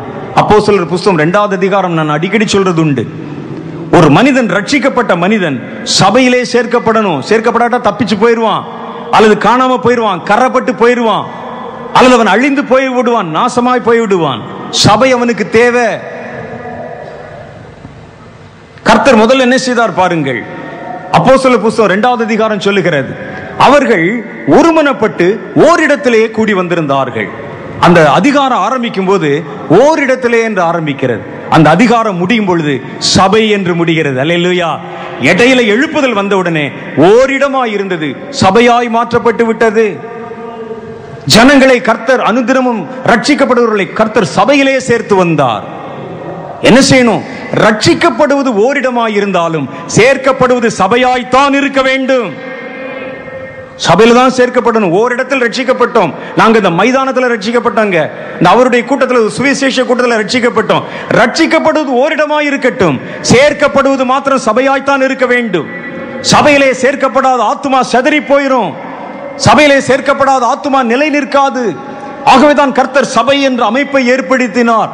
சபைக்கு கர்த்தர் எந்த அளவுக்கு மரியாதையும் கனம் கொடுத்தார் பாருங்கள். அவர் இஸ்ரவேல் ஜனங்களை தம் ஜனங்கள் என்று அழைத்தார். ஆனா அவங்களுக்கு கூட கொடுக்காத ஒரு பெரிய கனத்தை கர்த்தர் சபைக்கு, சபையை என் மனவாட்டியே என்றார். ஹல்லேலூயா. என் மனவாட்டி, என் மனவாட்டி. எவ்வளவு பெரிய அந்தஸ்து. மனவாட்டி என்றால் அவருடைய சரீரத்தில் பாதி, புருஷனும் மனைவியும் பாதி பாதி, கர்த்தரும் சபையும் பாதி பாதி. நாம் அமர்ந்திருக்கிற சபை என்பது கர்த்தருடைய ஒரு மறு பாதி. அதான் கர்த்தருடைய வேதம் சொல்லு, பாதி. உன்னை என் சரீரத்தோடு நான் இணைத்துக் கொண்டிருக்கிறேன், நீ என்னுடைய மனவாட்டி என்று சபைக்கு மனவாட்டிக்குரிய அந்தஸ்தை கொடுத்து கர்த்தர் வைத்தார். எழுப்புதல் வந்தவுடனே ஜனங்கள் 3000 பேர் ரட்சிக்கப்பட்ட உடனே கர்த்தர் செய்த முதல் காரியம் சபையை எழுப்பினார், சபையை ஏற்படுத்தினார், சபையை கொண்டு வந்தார். சபை கர்த்தருக்கு தேவை, சபை போதகர்கள் தேவை. சபை சரித்திர வரலாற்றிலே பல்வேறு விதமான சோதனையான காலகட்டங்களை கடந்து போயிற்று. சபை ஆரம்ப காலத்தில் பற்றி எரிந்தது. ஜனங்கள் கூட்டம் கூட்டமா தினம் சேர்க்கப்பட்டாங்க, சுவிசேஷ ஊழியம் செஞ்சாங்க, ரத்த சாட்சியாய் மரித்தார்கள், அடிக்கப்பட்டார்கள், துரத்தப்பட்டார்கள், சிதறினார்கள். சிதறினாலும் அவர்கள் சுவிசேஷம் அறிவிச்சாங்க, வைராக்கியமாய் வாழ்ந்தார்கள், சபைக்கென்று சாட்சியாய் இருந்தார்கள், கர்த்தரை குறித்து அறிவித்தார்கள், கர்த்தருடைய ஊழியத்தை நிறைவேற்றினாங்க. சபை வலுப்பெற்று பெருகியது. கொஞ்ச காலம்தான். சபையில அரசியல் வந்து கலக்க ஆரம்பிச்சது. ரோம மன்னர்கள், கான்ஸ்டன்டைன் என்ற மன்னன் அந்த ரோமுடைய மதமாக அதை மாற்றி, மதத்துக்குள்ளே சபை, சபைக்குள்ளே மதம் உள்ள போயிடுச்சு, சபைக்குள்ளே அரசியல் உள்ளே போயிடுச்சு. ராஜா உள்ளே வந்துட்டார். மதத்தை கரப்ட் பண்ணி விட்டார்கள். அதற்கு பிறகு மத குருமார்கள் ஏற்படுத்தப்பட்டாங்க. கர்த்தர் ஏற்படுத்தி வைத்த சபை போதகர்கள், பாஸ்டர்கள் எல்லாம் வெளியே தள்ளப்பட்டாங்க. இவர்கள் இப்பொழுது வேறு விதமான குருமார்களை ஏற்படுத்தி வச்சாங்க. கான்ட்ரிபரி மத குருக்களை ஏற்படுத்தினாங்க. அவர்கள் எல்லாவற்றையும் ஆளுகை செய்கிறவர்களா பிஷப்புகளை ஏற்படுத்தினாங்க, போப்புகளை ஏற்படுத்தினாங்க. கர்த்தர் ஏற்படுத்தின ஆட்கள் இல்ல, அரசியல் ஏற்படுத்தின ஆட்கள், அரசியல்வாதிகள் ஏற்படுத்தின ஆட்கள், ராஜா ஏற்படுத்தின ஆட்கள், அபிஷேகத்தினால் வந்தவர்கள் அல்ல. பிரியதனக்காரர்கள் வந்தாங்க. உள்ள சபையில இருக்கக்கூடிய வேதத்தை கொண்டு போய் உள்ள கட்டி பொண்ணுல சங்கிலி போட்டு வச்சுட்டான். இதெல்லாம் ரொம்ப பரிசுத்தமானதுங்க, யாரும் தொடக்கூடாது, பார்க்கலாம், தொட்டு முத்தம் செஞ்சலாம், போயிடலான்னு சொன்னாங்க. அவர்கள் அதுவரைக்கும் ஆராதித்து வந்த பாரம்பரிய மதங்களில் உண்டான பழக்க வழக்கங்களை கிறிஸ்து மார்க்கத்தில் கொண்டு வந்து கலந்தார்கள். சொத்துக்களை சேர்த்தார்கள், நிறைய கட்டடங்களை கட்டினாங்க, அது செஞ்சாங்க, இதை செஞ்சாங்க. ஒரு குறிப்பிட்ட காலம் வந்த பொழுது இஸ்லாமியர்களை அவர்களை வேட்டையாடுவதற்காக எருசலேம் தான் நம்முடைய தலைநகரம், அதை பிடிக்க வேண்டும் என்று சொல்லி ஜனங்களை தூண்டிவிட்டு ஜனங்களை யுத்தத்திலே பழக்குவித்தார்கள். இயேசு தம்முடைய பிள்ளைகளுக்கு சொன்னார், உன்னை ஒருவன் ஒரு கன்னத்தில் அடித்தால் நீ அவனுக்கு மறுகன்னத்தை காட்டு. இந்த பிஷப்புகளும் போப்புகளும் வந்து சொன்னார்கள், இல்லை இல்லை, நம்ம அவர்களை விடக்கூடாது, கொலை செய்ய வேண்டும், துரத்த வேண்டும், நம்ம வந்து பட்டயத்தை எடுக்க வேண்டும் என்று சொல்லி சிலுவைகளை அணிந்து கொண்டு சிலுவை போர்களை நடத்தினார்கள். சபை கெட்டு போச்சு. கர்த்தர் அப்புறம் பேசல, அபிஷேகம் கிடையாது, உள்ளே அல்லேலூயா சொல்ல முடியாது, பாட்டு பாட முடியாது. மதவாதிகள் வந்து விட்டார்கள். பாவ மன்னிப்பு சீட்டு போட்டு வியாபாரம் பண்ணாங்க. இதெல்லாம் சரித்திரத்தில் சொல்லுது. பாவ மன்னிப்பு சீட்டு போட்டு ஒரு மனுஷன் செய்யற பாவத்துக்கு அங்க இருக்கிற பிஷப்பும் போப்பும் கையெழுத்து போட்டு தந்துருவாங்க, என்ன பாவம்னு சொல்லி. அதுக்கு ரொம்ப லேட் ஆகுதுன்னு சொல்லிட்டு பாவத்தை அப்படியே டைப் பண்ணியே வச்சுட்டாங்க. நம்ம டிக் பண்ணி கொடுத்தா போதும், கீழே சீல் போட்டு கொடுத்துருவாங்க, பணம் கட்டிட்டு போயிடணும். நம்ம இவ்வளவு பாவம் செஞ்சா இவ்வளவு பணம் கட்டிட்டு போய் சபை கொளுத்தது. ஜனங்கள் அதை நம்பினார்கள். ஒரு சபையை தாறுமாறாக்கி விட்டார்கள். ஆனா ஒரு காரியம் பாருங்க, அதற்கு பிறகு ஒரு சின்ன எழுப்புதல் வந்தது. சபை சுத்திகரிக்கப்பட்டு பெந்தோஸ்தே என்ற சபை பிரிவு வந்தது. புராட்டஸ்டன்ட் வந்தாங்க. கொஞ்சம் கொஞ்சம் லேசா சபை உணர்வுகள் தலை தூக்க ஆரம்பித்தது. கர்த்தர் சபையை நேசிக்கிறார். அறியாமையுள்ள காலங்களை தேவன் காணாதவர் போல் இருந்தார். சபையில் இன்னைக்கு பாஸ்டர்கள் இருக்கிறாங்க, சபை இருக்கிறது. நம்ம பலருக்கு சபையை குறித்து நிறைய வருத்தம் இருக்கிறது. விசுவாசிகள்கிட்ட கேட்டா சொல்லுவீங்க, ஐயோ அதெல்லாம் வெளியே சொல்லக்கூடாதுங்க, அப்படி பண்றாங்க இப்படி பண்றாங்கன்னு சொல்லுவீங்க. சபை போதகர்கள், நான் ஒரு காரியம் சொல்லட்டும் உங்களுக்கு. சபை ஆரம்பித்து அது 2000 வருஷத்தை கடந்து வந்திருக்கிறது. 2000 வருஷத்தை. அந்த 2000 வருஷ காலகட்டத்தில் பெரிய பெரிய தேசங்கள் காணாமல் போயிருக்கு. ரோம் அப்போ வந்து நல்ல வலுப்பெற்ற ஒரு தேசம் காணாம போயிருச்சு கொஞ்ச நாள்ல. அதற்கு பிறகு பல தேசங்கள் தோன்றி காணாமல் போய்விட்டன, கரைந்து போய்விட்டன. பல இனங்கள் மறைந்து போயிருக்கின்றன. ஆனா 2000 வருஷத்துக்கு முன்னால் ஆரம்பிக்கப்பட்ட சபை மாத்திரம் இன்னைக்கும் உயிரோடு இருந்து கொண்டிருக்கிறது. ஹல்லேலூயா. அது நல்லா இருக்குது, நல்லா இல்ல, நூலாம்பட பிடிச்சிருக்கு, துரு பிடிச்சிருக்கு, அதுல அரசியல் இருக்கு, அதுங்க ஏமாத்துறாங்க, என்ன இருந்தாலும் சபை இன்றைக்கும் இருக்கிறது. எவ்வளவு பெரிய காரியம் பாருங்கள். அவங்க நல்லா நடத்தினாங்க, நல்லா நடத்தல, அது அப்புறம் பார்த்துக்கலாம். ஆனால் சபை வைத்திருக்கிறார்கள் இன்றைக்கும். அது இந்த போதகர்களால் தான் சாத்தியம், அதை நடத்தினவர்களால் தான் சாத்தியம். ராஜாக்கள் தேசத்தை அழிய விட்டு விட்டார்கள், ஆனால் இவர்கள் சபையை அழிய விடவில்லை, அதை கையில வச்சிருக்கிறாங்க. கர்த்தர் பார்த்தார், சரி இரு, கொஞ்ச நாளைக்கு இரு, கடைசி காலத்தில் ஒரு எழுப்புதல் காலம் வருகிறது. அப்ப மறுபடியும் நான் புதுசா சபையை உருவாக்க போறதில்லை. இந்த சபையை, இன்றைக்கு உங்கள் கண்கள் காணுகிற இந்த சபைகளை நான் சுத்திகரித்து என்னுடைய மந்தையை கொண்டு வந்து கட்டுகிற ஆயங்களாய் மாற்றப் போகிறேன் என்று கர்த்தர் வைத்திருக்கிறார். நீங்க சொல்லலாம், 1000 சொல்லலாம், சபையில் இது குறைவா இருக்கு, அது குறைவா இருக்கு, பாஸ்டர் இப்படி பண்றார் அப்படி பண்றார். உங்களுக்கு தெரிகிறது, கர்த்தருக்கு தெரியாதா? கர்த்தர் ஏன் இந்த சபைகளை வைத்திருக்கிறார்? சபைகளிலே கர்த்தர் ஒரு எழுப்புதலை துவக்க போகிறார். அல்லேலூயா. சபையிலே ஒரு சுத்திகரிப்பு வரப்போகிறது. முந்தி ஒரு எழுப்புதல் தேசத்துக்குள், என்னுடைய அபிப்பிராயம் சரியா இருக்குமானால், இந்த இந்திய தேசத்துக்குள்ள எழுப்புதல் வரும் பொழுது அது முதல்ல சபையில தான் ஆரம்பிக்க போகிறது. சபைக்குள்ளதான் அது தோன்ற போகிறது. ஏன்னா சபைக்கு வெளியே புறஜாதிகளுக்கு நடுவில் எழுப்புதல் ஆரம்பிச்சா, சபை இன்னைக்கு இருக்கிற நிலைமையில அவங்களை உள்ள கொண்டாந்து விட்டீங்கன்னா அவர்களை சரியாய் வழிநடத்த முடியாது. அதனால கர்த்தர் நியாய தீர்ப்பாய் இருந்தாலும் சரி, கோபாக்கினையாய் இருந்தாலும் சரி, எழுப்புதலாய் இருந்தாலும் சரி, தன்னுடைய வீட்டிலே தான் அதை அவர் துவக்கம் பண்ண போகிறார். ஆகவே வரப்போகிற எழுப்புதல் உங்கள் சபையிலே தோன்ற போகிறது, உங்கள் பாஸ்டர்களுக்குள்ளே தோன்ற போகிறது, உங்கள் மேய்ப்பர்களுக்குள்ளே தோன்ற போகிறது, சபை வளாகங்களிலே தீ பற்றி எரிய போகிறது. ஏனென்றால் கர்த்தர் தம்முடைய சபையை குறித்து பக்தி வைராக்கியம் உள்ளவராக இருக்கிறார். சபையை குறித்து பக்தி வைராக்கியம் அவரை பட்சித்தது. பக்தி வைராக்கியம் சபை விட்டு கொடுக்க மாட்டார். சும்மா கொஞ்ச நாள் அப்படி விட்டு வச்சிருந்தார். கர்த்தருக்கு இப்ப அது தேவை, கர்த்தருக்கு இப்ப அது வேணும். கர்த்தர் ஏறுகிற வரைக்கும் அந்த கழுதை கட்டப்பட்டு தான் இருந்தது. கர்த்தர் ஏற வேண்டிய நேரம் வரும் பொழுது கழுதையின் கட்டு அவிழ்க்கப்பட்டது. அது வேறொரு எஜமானிடத்திலே தான் அது வரைக்கும் இருந்தது. கர்த்தருக்கு தேவைப்பட்ட பொழுது அதனுடைய கட்டு அறுக்கப்பட்டது, அவனுடைய எஜமானின் கையில் இருந்து பிரிக்கப்பட்டது. கர்த்தருக்கு தேவைப்படுற வரைக்கும் சபை கட்டப்பட்டிருக்கலாம், சபையில செயல்பாடுகள் இல்லாத போல இருக்கலாம், சபை சரியா நடக்காத மாதிரி தெரியலாம். கர்த்தருடைய ஆவியானவர் சொல்லுகிறார், இப்போ எனக்கு அது தேவை. சபையின் கட்டுக்கள் அறுக்கப்பட போகிறது. சபையின் எல்லைகளிலே பரிசுத்தம் வரப்போகிறது.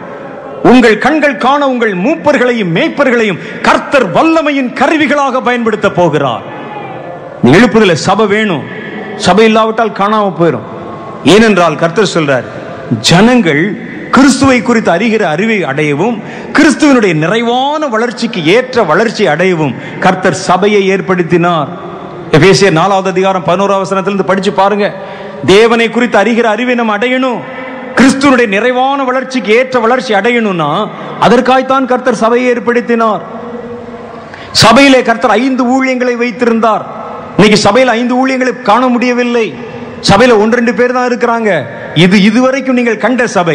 இனி கர்த்தர் எழுப்ப போகிற உங்கள் சபைகளை பாருங்கள். வெளியே போன மற்ற ஊழியர்கள் சபையை தேடி வருவார்கள். அல்லேலூயா. வெளியே தனித்தனியாய் சபை இல்லாமல் கிரியை செய்து கொண்டிருக்கிறவர்கள் சபையிலே வருவாங்க. ஒருவேளை அவர்கள் வராவிட்டால் கர்த்தர் உன் சபையிலே அந்த ஊழியங்களை எழுப்புவார். கர்த்தருடைய திட்டம் மாத்திரம் மாறவே மாறாது, நடந்தே தீரும். கர்த்தர் சபைகளை சுத்திகரிப்பார்.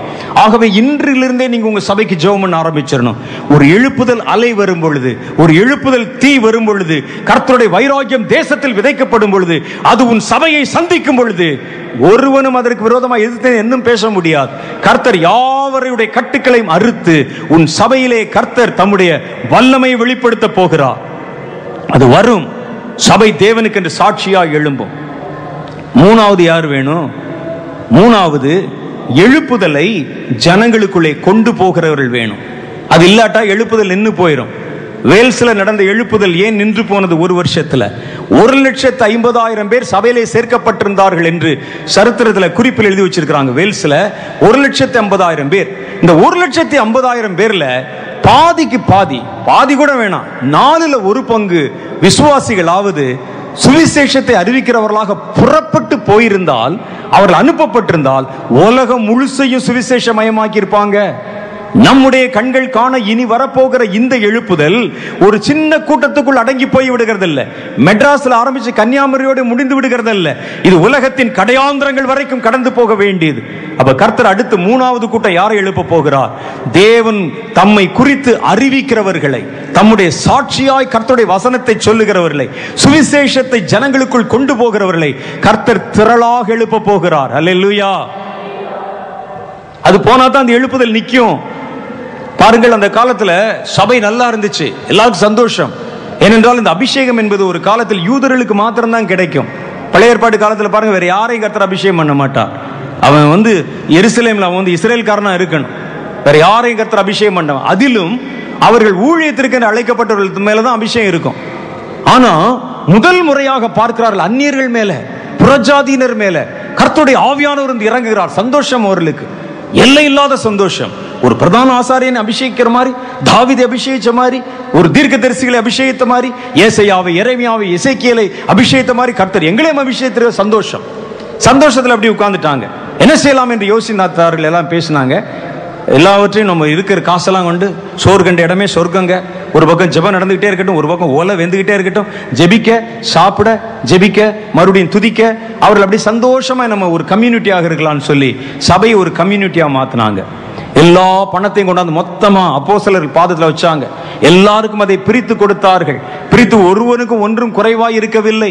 எல்லாருக்கும் எல்லாம் இருந்தது. சந்தோஷமாய் துதித்து சபையிலே உட்கார்ந்துட்டாங்க. காலையில் ஒரு ஆள் பிரசங்கம் பண்ண வேண்டியது, சாயந்தரம் ஒரு ஆள் பிரசங்கம் பண்ண வேண்டியது, அப்புறம் பசி எடுத்தால் எல்லாரும் பந்தி இருந்து சாப்பிட வேண்டியது, இப்படியே இருந்தாங்க.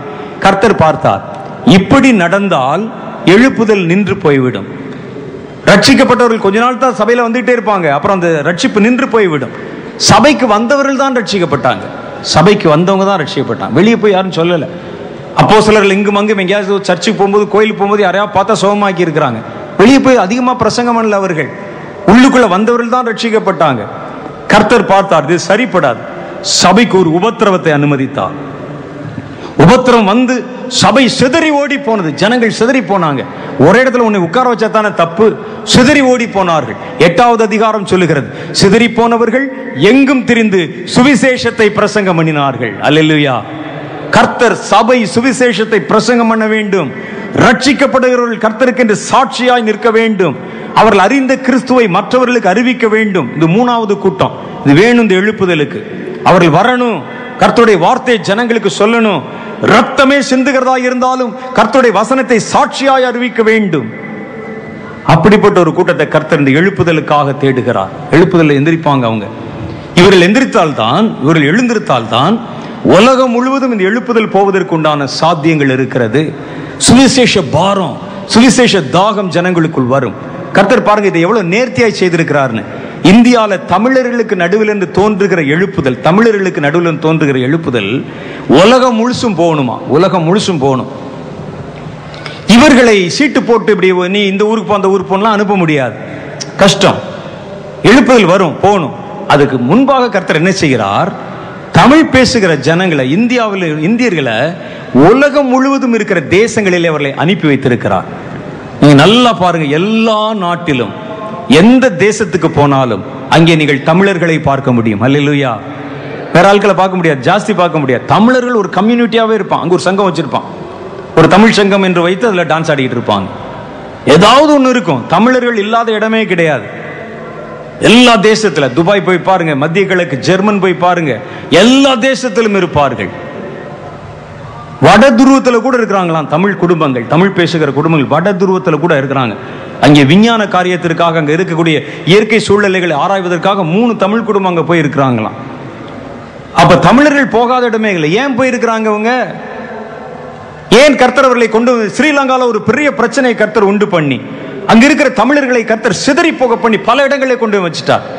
இவங்க தான் என்ன செய்யறாங்கன்னா, இன்னைக்கு நிறைய தமிழ் பேசுகிற ஊழியர்களை தாங்கள் இருக்கிற தேசங்களுக்குள்ளே அழைப்பு கொடுத்து கூட்டு பேசுங்கன்னு வைக்கிறாங்க. இவர்களை கர்த்தர் சும்மா கொண்டு வந்து வைக்கல. ஒவ்வொருவரையும் முதல்ல எழுப்புதல் வந்த பிறகு சீட்டு போடுற மாதிரி இல்ல, எழுப்புதல் வர்றதுக்கு முன்னாலேயே சீட்டு போட்டு அனுப்பிட்டார். ஒவ்வொருத்தரும் போய் எங்க ரிசர்வ்ல இரு, காத்துரு. நான் இங்கே பற்ற வச்ச உடனே அங்கே வெடிக்க ஆரம்பிக்கும். பட்ட எல்லா இடத்துல வெடிக்க ஆரம்பிக்கும். இங்கே கர்த்தர் எழுப்புதலை கொண்டு வர ஆரம்பித்து விட்டால் கனடாவிலிருந்து எழுப்புதல் பிரதிபலிக்கும், ஜெர்மனிலிருந்து எழுப்புதல் பிரதிபலிக்கும், அமெரிக்காவிலிருந்து எழுப்புதல் பிரதிபலிக்கும். அது தமிழ் பேசுகிற தேவனுடைய ஜனங்கள் மூலமாக அது சாத்தியப்படும் என்று கர்த்தர் சொல்லுகிறார். அன்றியும் இந்த தேசத்திலே நடக்கிற இத்தனை பெரிய காரியங்களை பார்க்கும்படிக்கு பூமியின் கடையாந்திரங்களில் இருந்து கூட ஜனங்கள் இந்தியாவை தேடி வர போறாங்க. இங்க நடக்கிறது எப்படிங்க அங்க போகும்? எப்படிங்க தெரியும்? ஏன் தெரியாது? இன்னைக்கு நான் பேசுவதும், நீங்கள் இங்க அமர்ந்திருப்பதும், நீங்கள் கேட்டுக்கொண்டிருப்பதும் இன்னைக்கு உலகம் முழுசும் தெரிந்து கொண்டிருக்கிறது. இந்த இந்தியாவில் எழுப்புதல் வரும் பொழுது அது உலகம் முழுவதும் தெரிய போகிறது. அதுக்கு தான் நம்மை அறியாமலே கர்த்தர் ஏஞ்சல் டிவியை பல நாடுகளில் பல மொழிகளில் கொண்டு வந்து வைக்கும்படிக்கு இருதயத்தை ஏவி இருக்கிறார். நமக்கு தெரியாது, நம்ம என்ன செய்ய போறோம் போல இருக்குது. கர்த்தர் சொன்னார், ஒரு சேனல் ஆரம்பிக்கிறதுக்குள்ள மூச்சு தள்ளி போயிடும். ஒரு மணி நாக்கு வெளியே வந்துடும். சேனல் நடத்தி பார்த்தா தான் தெரியும் உங்களுக்கு. ஒரு சேனலுக்கு பெர்மிஷன் வாங்குறதும், ஒரு தேசத்துல போய் நிக்கிறதும், ஒரு சேனல் ஏற்படுத்துவது ரொம்ப கஷ்டம். அது அப்ப ஒரே ஒரு சேனல் தமிழ்நாட்டில இருந்து வச்சு அதுக்கு நாய்படாத பாடுபட்டு பல வருஷங்களாக அலைந்து பல ஆட்களை போய் பார்த்து லைசன்ஸ் வாங்கி அதை நடத்துவதற்குள்ள பல போராட்டங்களுக்கு நடுவில் ஏஞ்சல் டிவி ஆரம்பிச்சாங்க. சென்ற வருஷத்திலே கர்த்தர் பேசினார். சென்ற வருஷத்துக்கு முந்தின வருஷம் கர்த்தர் பேசினார். நானும் சாயதாயம் சாப்பிட்டுக்கிட்டு இருக்கோம். அப்ப என்கிட்ட வந்து இரவிலே பேசினார். நான் கேட்டேன், கர்த்தர் சொல்றாரு இந்த வார்த்தைகளை உலகம் முழுவதும் கொண்டு போக வேண்டும், அதுக்கு என்ன செய்யலாம்? அதை ஏன் நீங்க செய்யல? இதுலயே நீங்கள் வந்து நிகழ்ச்சி நடத்தி கொண்டிருக்கிறீர்களே என்று கர்த்தர் சொன்னார். அதுக்குண்டான முயற்சிகளை பண்ணுங்க. இப்போ சொன்னாங்க, ஒரு சேனல் ஆரம்பிக்கணும் பல கோடி ரூபாய்கள் செலவாகும். எப்படி நம்ம இதுக்கு என்ன செலவழிக்கிறது? எப்படி கொண்டு வர்றது? எல்லா மொழிகளையும் கொண்டு வர நமக்கு ஆசை தான். எப்படி செய்ய முடியும்? நம்ம தனி ஆளு, நமக்கு வந்து பெரிய கூட்டம் கிடையாது, குரூப் கிடையாது. என்ன செய்வது நமக்கு தெரியாது. கர்த்தர் சொல்றாரு, கர்த்தர் சொன்னார், அவர் அதை நிறைவேற்ற ஆரம்பித்து விடுவார். சரியா ஒரு மாசத்துக்கு பிறகு நான் மறுபடியும் அவரை சந்திக்கிறேன். அப்போ அவர் சொல்றாரு, 4 இடங்கள்ல நம்ம சேனல் ஆரம்பித்து விட்டோம். அடுத்த மாசம் 4ஆம் தேதி அதை நம்ம ஸ்டார்ட் பண்ண போறோம். 4 இடங்கள்ல 4 தேசத்துல 4 மொழிகள், 4 மொழிகள்ல இருந்து வெவ்வேறு இடம், அந்த ரீஜன் முழுசும் பரவும், அது கடந்து வரும் சொன்னாங்க. அதற்கு அடுத்த மாசத்தில் சந்தித்த பொழுது இன்னும் 4 புது சேனல்களை நாமே வச்சு அதை வந்து இஸ்ரேல்ல இருந்து எபிரேய மொழியிலிருந்து கூட ஒளிபரப்பு செய்ய போறோம் அப்படின்னு சொன்னாங்க. எபிரேய தேசத்திலிருந்து கூட நம்ம ஒளிபரப்பு, ரஷ்யன் தேசத்திலிருந்து ரஷ்யா மொழியில போய் கொண்டிருக்கிற பிலிப்பினோஸ், அந்த பிலிப்பைன்ஸ் தகாய்த்தேன்னு சொல்லுவாங்க, அந்த அவர்களுடைய அந்த பகுதிகளில் இருந்து தேவனுடைய வார்த்தைகள் அவருடைய சொந்த மொழியிலே போய் கொண்டிருக்கிறது. ஜெர்மன் மொழியில போகுது, சைனா மொழியில போகுது. எதற்கு கர்த்தர் வைத்திருக்கிறார் என்று நினைக்கிறீர்கள்? இங்கே இந்த எழுப்புதல் வரும் பொழுது இந்த எழுப்புதலை உலகத்தின் எல்லா இடங்களில் இருக்கிற ஜனங்கள் கண்கொண்டு நேரடியாய் பார்ப்பதற்காகத்தான் கர்த்தர் அப்படி செய்திருக்கிறார். கர்த்தருடைய வசனம், கர்த்தருடைய வார்த்தை, தேவன் இந்த உலகத்துக்கு சொல்ல வேண்டிய செய்தி, தேவனுடைய காரியங்கள் ஜனங்கள் முழுவதும் அறிந்து கொள்ளும்படிக்கு கர்த்தர் செய்வார். அவன் பாப்பான், கொஞ்சம் பேர் சந்தேகப்படுறவன் இருப்பான், சொல்லுவான், ஐயோ இது என்ன கட் அண்ட் பேஸ்ட் மாதிரி தெரியுதே, கிராபிக்ஸ் மாதிரி தெரியுதே, நம்ம ஊர்ல கிராபிக்ஸ் பண்ணா கூட இவ்வளவு கூட்டத்தை கூட்ட முடியாதே. நீங்க போய் பாருங்க, வெளிநாட்டுல போய் பாருங்க, சொல்லுவாங்க, ஐயோ பிரதர் நீங்க வரும் நல்ல பயங்கர எழுப்புதலா இருந்துச்சு, இன்னைக்கு தான் 300 பேர் வந்தாங்க கூட்டத்துக்குன்னு சொல்லுவான். 300 பேர் வருவது பெரிய காரியம் அந்த இடத்துல. நம்ம கட் பண்ணி பேஸ்ட் பண்ணி கிராபிக்ஸ் பண்ணா கூட இவ்வளவு பெரிய கூட்டத்தை காட்ட முடியாது. ஏஞ்சல் டிவில காண்பிக்கிறது உண்மைதானா அப்படின்னு பார்க்கிறதுக்காகவாவது சந்தேகப்பட்டாவது இந்தியாவுக்கு வருவான். இந்தியாவுக்குள்ள ஒருத்தன் காலடி வச்சிட்டா அவன் இந்த எழுப்புதல் தீயிலே பற்றி எறியாமல் போக மாட்டான். அப்படிதான் நடக்கும். மேலறை வீட்டிலே மாடியில வேடிக்கை பார்க்கத்தானே போனானுங்க. எதற்கு போனார்கள்? வந்து ரட்சிக்கப்படுவதற்கு பைபிள் எடுத்துட்டு, ஓ மேல ஒரு சர்ச்சை நடக்குதுங்க நான் போனாவேன், வேடிக்கை பார்க்க போனார்கள். இறங்கின பொழுது அவர்கள் ரட்சிக்கப்பட்டவர்களா இறங்கினார்கள். இன்னும் நல்லா சொன்னா அவன் இறங்கவே இல்லை, உள்ளே சேர்க்கப்பட்டு விட்டார்கள். அதான் நடக்க போகுது தேசத்துல. இந்தியாவுக்குள்ள மாத்திரம் வா, இந்தியாவுக்குள்ள மாத்திரம் சந்தேகத்தோட வந்து பாரு, ஊருக்கே திரும்பி போக மாட்டாய். இங்கே எல்லாத்தையும் வித்துட்டு வந்து உட்கார்ந்துருவான். எல்லாம் ஓ இவ்வளவு பெரிய ரட்சிப்பு, எவ்வளவு பெரிய காரியம். கர்த்தராகிய தேவன் அதற்காகத்தான் உன்னை தெரிந்தெடுத்திருக்கிறார். இங்கே அமர்ந்திருக்கிற நீங்கள் சாதாரணமானவர்கள் அல்ல. நாம் செய்கிற இந்த கிரியைகள் சாதாரணமான காரியம் அல்ல. தேவன் ஒவ்வொன்றையும் பேசி வடிவமைத்து திட்டமிட்டு செய்கிற காரியங்கள். விருதாவாய் நாம் இந்த இடத்திலே கூட்டங்களை கூட்டிக் கொண்டிருக்கவில்லை. கர்த்தர் செய்ய நினைத்த காரியம் தேசத்தின் மேல் வருகிறது என்று கர்த்தர் சொல்லுகிறார். அப்ப எழும்புவீங்க. தேவன் செய்ய போகிற பெரிய அற்புதங்கள் சபைக்குள்ளே நடக்க போகுது. சபையில் அற்புதங்கள் நடக்க போகுது. உங்கள் சபை மேய்ப்பர்கள், பாஸ்டர்கள் தேவனுடைய கைவிரல்களோ என்று சொல்லப்படுகிற அளவுக்கு மரித்தவர்களை உயிரோடு எழுப்ப போகிறார்கள். அல்லேலூயா. சபையை தேடி ஜனங்கள் திரள் திரளா வர போறாங்க. முதல்ல அற்புதத்தை தேடித்தான் வருவாங்க. ஏதோ நடக்கிறதாமே என்று பார்க்க வருவாங்க. சத்தத்தை பார்த்து கேட்கறதுக்காக வருவாங்க. ஏங்க அப்படி சத்தம் போடுறீங்க, எங்க பிள்ளைகள் படிக்க வேண்டாம் என்று கேட்கத்தான் வருவான். ஒருவன் உள்ளே வந்து விட்டால் உள்ளே தங்கி விடுவான். அல்லேலூயா. கர்த்தருடைய ஆவியானவர் அவரை தொட்டு விடுவார். ஒரு பெரிய எழுப்புதலை தேசம் சந்திக்க போகிறது. தேசத்தின் மேல் வருகிறது. ஆகவே இந்தியாவே விழித்துக்கொள், தமிழ்நாடே இதோ உன்னுடைய எல்லைகளை ஆயத்தப்படுத்தி வை. ஆண்டவராகிய கர்த்தர் சபைகளை சந்திக்கும் வேளை வந்துவிட்டது. சபையை கர்த்தர் பரிசுத்தப்படுத்த போறார். நீங்க பாருங்கள், அடுத்து இன்னும் கொஞ்ச நாள்ல சபை என்ன ஆக போகிறது பாருங்கள். சபையிலே தீப்பிடிக்க போறது. சொல்ல போறாங்க, பிரேயர் ரெக்வெஸ்ட் கொடுப்பாங்க, ஐயா இப்பதாங்க ஊழிய ஆரம்பிச்சு ரொம்ப சின்ன சபை, 20,000 பேர் தான் இருக்கிறாங்கன்னு சொல்ல போறான் பாருங்க. 20,000 பேர் இருக்கிற சபை தான் இனிமே தேசத்துல சின்ன சபையா இருக்கும். ஆமா, நான் எவ்வளவு ஜெபம் பண்ணி பாக்குறேங்க. சபை ரொம்ப சின்ன சபைங்க, 25,000 பேர் இருக்கிறாங்க, அவ்வளவுதான் இருக்கிறாங்க. அந்த சபையில பாருங்க 2 லட்சம் பேர் இருக்கிறாங்க, இதுல 7 லட்சம் பேர் இருக்கிறாங்க என்று சொல்லக்கூடிய நாட்கள் வரப்போகிறது. ஆனா ஒண்ணு, கர்த்தர் புதுசா ரட்சிக்கப்படுற ஜனங்களை வச்சு நிறைய சபைகளா எழுப்ப போகிறது இல்ல. இருக்கிற சபைகளை எல்லாம் கர்த்தர் சுத்திகரிக்க போகிறார். இருக்கிற போதகர்களை கர்த்தர் தம்முடைய வல்லமையிலே நிரப்ப போகிறார். தேவனுடைய ஊழியம் செய்கிற சிறிதும் பெரிதுமான தேவ ஊழியர்களை சபையோடு இணைந்து ஊழியம் செய்ய வைக்க போகிறார். கர்த்தர் செய்ய போகிற பெரிய காரியம் வருகிறது. இந்த எழுப்புதல் தீதான் நம்முடைய தேசத்திலே பற்றி எறிய போகிறது. நாம் இதற்காக ஜெபம் பண்ண போறோம். ஆண்டவரே, நீ செய்ய நினைத்த காரியம் தடைபடாது. நேற்று காலையில நான் இன்னைக்கு காலையில ஒரு கனவு கண்டனே, அதே போல எந்த நேரமும் அது நம் தேசத்தை தொடுவதற்காக அந்த நெருப்பு வளையம் உங்க தலைக்கு மேல நின்று கொண்டே இருக்கிறது. யாருக்கு தெரியும், ஒருவேளை இன்றைக்கே இது இறங்கி வந்தால் கூட வரலாம். இன்னைக்கே இது அந்த எழுப்புதலின் நாளா இருந்தாய் கூட இருக்கலாம். கர்த்தராகிய தேவன் தேசத்தை சந்திக்க மனம் வைத்து விட்டார். அவர் திரளாய் உங்களை எழுப்ப போகிறார். ஜெபிக்கிறவர்கள் எழுப்ப போகிறார். சபைகளை எழுப்ப போகிறார். தேவனுக்கென்று சாட்சி சொல்லுகிற சுவிசேஷகர்கள் எழுப்ப போகிறார். இந்த சுவிசேஷகன் சாதா சுவிசேஷனா இருக்க மாட்டான், டிராக்ஸ் கொடுக்கிற சுவிசேஷனா இருக்க மாட்டான், தெருமுனையில நின்று வால் போஸ்ட் ஓட்டுற சுவிசேஷனா இருக்க மாட்டான். பிலிப்பு என்கிற சுவிசேஷகன் கடந்து போன பொழுது அவன் தேசங்களையும் ஜனங்களையும் ஜாதிகளையும் பிரமிக்க பண்ணினான். அவன் மூலம் கர்த்தர் விசேஷித்த அடையாளங்களை செய்து கொண்டிருந்தார். அதே போன்ற சுவிசேஷகர்கள் இந்த எழுப்புதலில் எழும்ப போறாங்க. சும்மா வீதி ஓரங்கள் என்ன ஜோல்னா போய் போட்டுட்டு அப்படியே டிராக்ஸ் கொடுத்தமே, அது இல்ல. ராத்திரியோட ராத்திரியா சுவிசேஷம் சொல்வதற்கு பயந்து கொண்டு வால் போஸ்டர் வந்து நம்ம ஒட்டி வைத்துக் கொண்டு இயேசுவை முயற்சி செய்து பார், நீ தேடும் நிம்மதி இயேசுவிடத்தில் உள்ள ஒட்டிட்டு வந்தமே, அது இல்ல. இனி கர்த்தருக்கென்று வைராக்கியமாய் சாட்சியிட போகிறீர்கள். கர்த்தருக்கென்று பெரிய காரியங்களை செய்ய போகிறீர்கள். மரித்தவர்களும் உயிரோடு எழும்ப போகிறார்கள். மரண விளிம்பில் இருக்கிறவர்கள் இயேசுவை காண போகிறார்கள். ஒரு பெரிய எழுப்புதல் தீ தேசத்தை தொட போகிறது. அது உன்னை கொண்டே கர்த்தர் அதை நிறைவேற்ற போகிறார். நம்ம எல்லாம் எழுந்து நிற்க போறோம். கர்த்தராகிய தேவன் உங்களை தொட விரும்புகிறார்.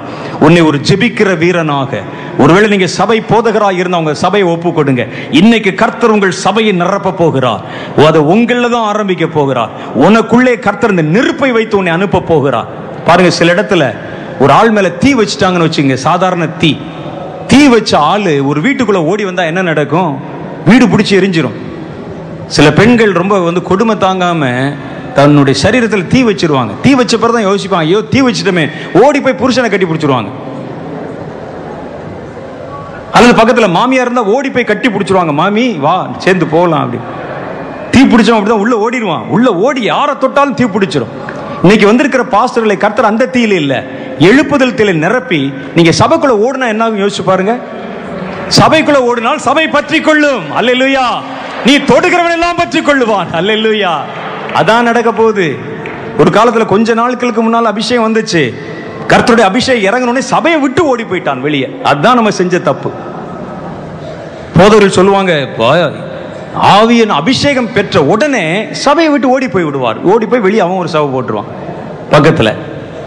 அதுதான் தப்பு. வெளியே இருந்து கொண்டு எங்க சபை சரியில்லை, அது சரியில்லைன்னு சொல்லும். நீ எழுப்புதல் அக்னி அபிஷேகம் வந்து நீ சபைக்கு உள்ளே அல்லவா ஓடி இருக்க வேண்டும். உன் சபைக்காக அல்லவா நீ ஜெபித்திருக்க வேண்டும். சபைக்குள்ளே நீ ஓடிவிட்டால் அந்த எழுப்புதல் உன் சபையை விடவே விடாது. அது பிடித்து எரிய ஆரம்பித்து விடும். இன்னைக்கு கர்த்தர் சபை ஊழியர்களை தொட போகிறார். சபை விசுவாசிகளை தொட போகிறார். சபை போதகர்களை தொட போகிறார். நீங்கள் அந்த அபிஷேகத்தின் வல்லமை பெற்றுக்கொண்டு சர்ச்சுக்கு உள்ள ஓட போறீங்க. உங்க சர்ச்சே பற்றி எரிய போகிறது. அல்லேலூயா. உங்கள் சபை தேவனை குறித்து அறிகிற அறிவினால் நிறைந்திருக்க போகிறது. சபைக்குள்ள இந்த தீ பிடிச்ச உடனே அங்கே இருக்கக்கூடிய தேவனுடைய பிள்ளைகள் சபையிலிருந்து கர்த்தருடைய சுவிசேஷத்தை அறிவிக்கும்படி வெளியே புறப்பட்டு போக போறாங்க. வேற ஸ்தாபனம் ஆரம்பிக்கிறதுக்கு இல்ல, அறிவிக்கிறதுக்காக புறப்பட போறாங்க. அவர்கள் தேசத்துக்குள்ளே போக ஆரம்பிச்சா தேசமே பற்றி எரிய ஆரம்பிக்க போகிறது. கர்த்தர் இன்றைக்கு இந்த 3 கூட்டங்களையும் தம்முடைய ஆவினாலே அவர் எழுப்ப போகிறார். ஒன்று, நீ ஜெபிக்கிறவன், ஜெபிக்கிற கூட்டத்தை எழுப்ப போகிறார். அல்லது அடுத்தது சபைகளை கர்த்தர் எழுப்ப போகிறார். கர்த்தருக்கு என்று சாட்சி சொல்லுகிற, கர்த்தருடைய வைராக்கியமான காரியங்களை ஜனங்களுக்கு எடுத்து சொல்லுகிற, எழுப்புதலை கொண்டு போகிற ஊழியர்களை கர்த்தர் எழுப்ப போகிறார். ஆண்டவரை காத்திருப்போமா? எங்களை தொடும். எழுப்புதலை துவங்கும். அதை எங்களிலே ஆரம்பியும். எழுப்புதலை துவங்கும். எங்கள் சபையிலே ஆரம்பியும். எழுப்புதலை துவங்கும். எங்கள் தமிழ்நாட்டிலே ஆரம்பியும். எழுப்புதலை துவங்கும். அதை எங்கள் இந்தியாவிலிருந்து புறப்பட பண்ணும். தேவனே, இந்த முறை வருகிற எழுப்புதல் ஏதோ ஒரு வருஷம் வந்து 2வது வருஷம் முடங்கி போகிற எழுப்புதல் அல்ல. ஒரு இனத்துல வந்து அந்த இனத்துக்குள்ளே மடிந்து போகிற எழுப்புதல் அல்ல. ஒரு தேசத்துக்குள்ள வந்து அந்த தேசத்துக்குள்ளே மாத்திரம் நிற்க போகிற எழுப்புதல் அல்ல. இது உலகம் கடக்க வேண்டிய எழுப்புதல். கர்த்தருடைய வருகை வரைக்கும் எரிய வேண்டிய எழுப்புதல். உலகத்திற்கு சாட்சியாய் இருக்க வேண்டிய எழுப்புதல். இந்த எழுப்புதல் பரவும் பொழுது உலகத்தின் அநேக ஆயிரக்கணக்கான ஜனங்கள் நிறம் கடந்து, மொழி கடந்து, மதம் கடந்து, தங்களுடைய ஒவ்வொரு தேசங்களை கடந்து இந்தியாவை பார்க்கிறதுக்கு வர போறாங்க. இந்த எழுப்புதல் அலையை பற்றி கொண்டு போவதற்கு வர போறாங்க. கர்த்தராகிய தேவன் அப்படிப்பட்ட ஒரு எழுப்புதலுக்காக எங்களை ஆயத்தப்படுத்திக் கொண்டிருக்கிறேன். உம்முடைய வல்லமை எங்கள் மேல் வருவதாக. உம்முடைய கிருபை எங்கள் மேல் வருவதாக. எங்கள் வாலிபர்களை தொடுவதாக. எங்கள் ஊழியர்களை தொடுவதாக. எங்கள் சபைகளை தொடுவதாக. இனி வருகிற எழுப்புதல் காலத்துல நீங்க நடத்துற சில்ட்ரன் மினிஸ்ட்ரி கூட வித்தியாசமா இருக்கும். கர்த்தர் பெரிய காரியங்களை செய்ய போகிறார். ஆண்டவரை ஒவ்வொருவர் மேலும் அந்த எழுப்புதல் வல்லமை இறங்கட்டும். அந்த அபிஷேகம் இறங்கட்டும். அந்த வல்லமை இறங்கட்டும். கர்த்தர் எங்கள் தேசத்தை சந்திக்க போகிறீர். எங்கள் வாலிபர்களை தொட்டு கொண்டிருக்கிறீர். இதோ உம்முடைய வல்லமை வருகிறது. உம்முடைய வல்லமை வருகிறது. எங்கள் சபைகளை நிரப்ப போகிறீர். எங்கள் பாஸ்டர்கள் எங்களுக்கு வேணும். இந்த சபை எவ்வளவு தூரம் கட்டி காப்பாத்தி இருக்கிறாங்க. 2000 வருஷ சரித்திரத்துல இன்னைக்கு சபை அவர்கள் உயிரோடு வச்சிருக்கிறாங்க. இன்னைக்கு இந்த சபை அவர்கள் பாதுகாத்து வைத்திருக்கிறார்கள். எங்கள் போதகர்களுக்காக நாங்கள் துதிக்கிறோம். ஆண்டவர் அவர்கள் படுகிற பாடு எங்களுக்கு தெரியும். அவங்க கஷ்டம் எங்களுக்கு தெரியும். அவருடைய கஷ்டத்துக்கு நடுவிலும் இத்தனை ஜனங்களுக்கு உத்தரவாதம் செய்து சபை என்கிற அமைப்பை கரைபடாம வச்சிருக்கிறாங்களே. கர்த்தராகிய தேவனை அந்த சபைகளை தொடுவீராக. எங்கள் சபைகளை சுத்திகரிப்பீராக. எங்கள் சபைகளில் இந்த அபிஷேகம் இறங்கட்டும் இப்பொழுது. எங்கள் ஊழியக்காரர்களை தொடும். ஆண்டவரே, உம்முடைய எழுப்புதலை கொண்டு போக போறவர்களை எழுப்புகிறேன். சின்னதும் பெரிதுமா சுவிசேஷ ஊழியம் செய்றாங்களே, சின்ன சின்ன சபைகளை நடத்துறாங்களே, ஆண்டவரே உமக்கு ஸ்தோத்திரம். ரயில் வீதிகளிலும், பஸ் நிலையங்களிலும், தெருக்களிலும், சின்ன குழந்தைகளுக்கு நடுவிலும், கிராமத்திலும் எவ்வளவு ஆசையா போய் சுவிசேஷம் சொல்றாங்க. அவர்களை இன்றைக்கு அந்த எழுப்புதல் தொடட்டும். அவர்கள் நீர் விரும்புகிற சுவிசேஷகர்களாக உம்முடைய விரலாய் மாற்றப்படட்டும். அவர்கள் ஒரு கிராமத்துக்குள்ள போன அந்த கிராமம் பற்றி எறியணும். ஒரு பட்டணத்தில் நின்று அந்த பட்டணம் பற்றி எறியணும். அந்த வல்லமை வருகிறது, அந்த அபிஷேகம் வரப்போகிறது. தேவனே, உம்முடைய பிள்ளைகளை இப்பொழுது நிரப்ப போகிறேன். நீதான், நீதான், நீதான். வாலிபனே நீதான், வாலிப தங்கச்சி நீதான், சபையே நீதான், பாஸ்டர் நீங்க தான். ஆண்டவராகிய கர்த்தர் உங்களைத்தான் தேடுகிறார், உன்னைத்தான் பார்க்கிறார். இப்பொழுது தேவனுடைய அன்பு, தேவனுடைய கண்கள் இதோ இந்த இடத்தின் மேல் நோக்கமாயிருக்கிறதை பார்க்கிறேன். 2 பெரிய கண்களை பார்க்கிறேன். அது நெருப்பு ஜுவாலைகளை போல் இருக்கிறது. அது இந்த இடத்தின் மேல் நோக்கமாயிருக்கிறது. நான் ஒருவனை தேடினேன், ஆனா அந்த இடத்துல எத்தனை ஜனங்கள். இவர்களை நான் தொடுவேன், இவர்களை நான் சந்திக்க போறேன், இவர்களை நான் நிரப்ப போறேன், இவர்களை பயன்படுத்த போறேன், இவர்களை நான் உயர்த்த போறேன், உபயோகப்படுத்த போகிறேன் என்று கர்த்தர் சொல்லுகிறார். இறங்குகிற அந்த வல்லமை உன் பாத்திரத்தை விரித்து பிடி, உன் பாத்திரத்தை இன்னும் அகலமாக்கு, உன் இருதயத்தை தூக்கி பிடி. கர்த்தருடைய வல்லமை வருகிறது. பெற்றுக்கொள் உன் வல்லமையை. சென்னை மாநகரமே, பெற்றுக்கொள் அந்த வல்லமையை. உன் வார்த்தையிலே ஒரு வல்லமை வருது. நீ போற இடத்துல எல்லாம் அந்த எழுப்புதல் பரவ போகுது. உன்னை சுற்றிலும் அந்த எழுப்புதல் தீ எரிந்து கொண்டே இருக்க போகிறது. வரட்டும், வரட்டும், வரட்டும். கர்த்தர் சொல்லுகிறார். கர்த்தர் தம்முடைய வல்லமை தருகிறார். கர்த்தருடைய பிரசன்னம் இறங்குகிறது, இன்னும் இறங்குகிறது. தேவனுடைய அபிஷேகம் இறங்குகிறதை பார்க்கிறேன்.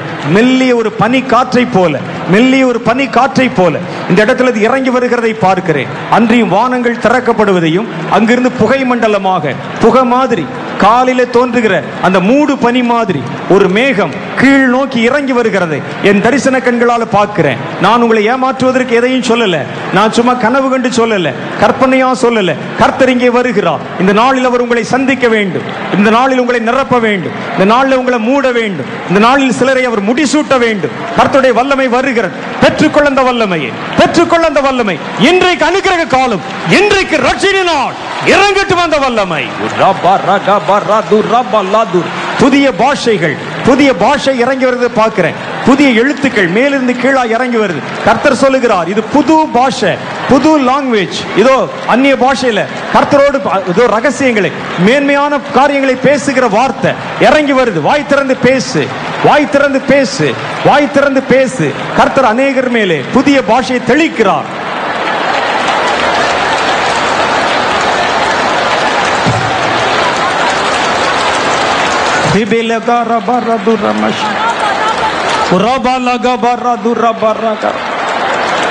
புதிய பாஷை வருது. சிலருடைய நாவை ஒரு நெருப்பு தொடுற மாதிரி இருக்கு. ஒரு சகோதரனுடைய நாக்க ஒரு விரல் தொடுற மாதிரி பாக்குறாங்க. ஒரு விரல் தொடுது. இன்னும் சிலர் சொல்றாங்க, என் நாக்குல ஒரு தித்திப்பாக ஒரு மதுரத்தை வைச்ச மாதிரி, ஒரு தேன் வச்ச மாதிரி இருக்குது. கர்த்தருடைய அபிஷேகம் உன்னுடைய நாக்குல இறங்குது. ஏனோ தெரியவில்லை. இன்றைக்கு கர்த்தர் அநேகருக்கு ஒரு புதிய மொழி, புதிய அதிகாரத்தை தருகிறார். புதிய பாஷை இறங்கி வருது. நான் பார்க்கிறேன், நான் பார்க்கிறேன்.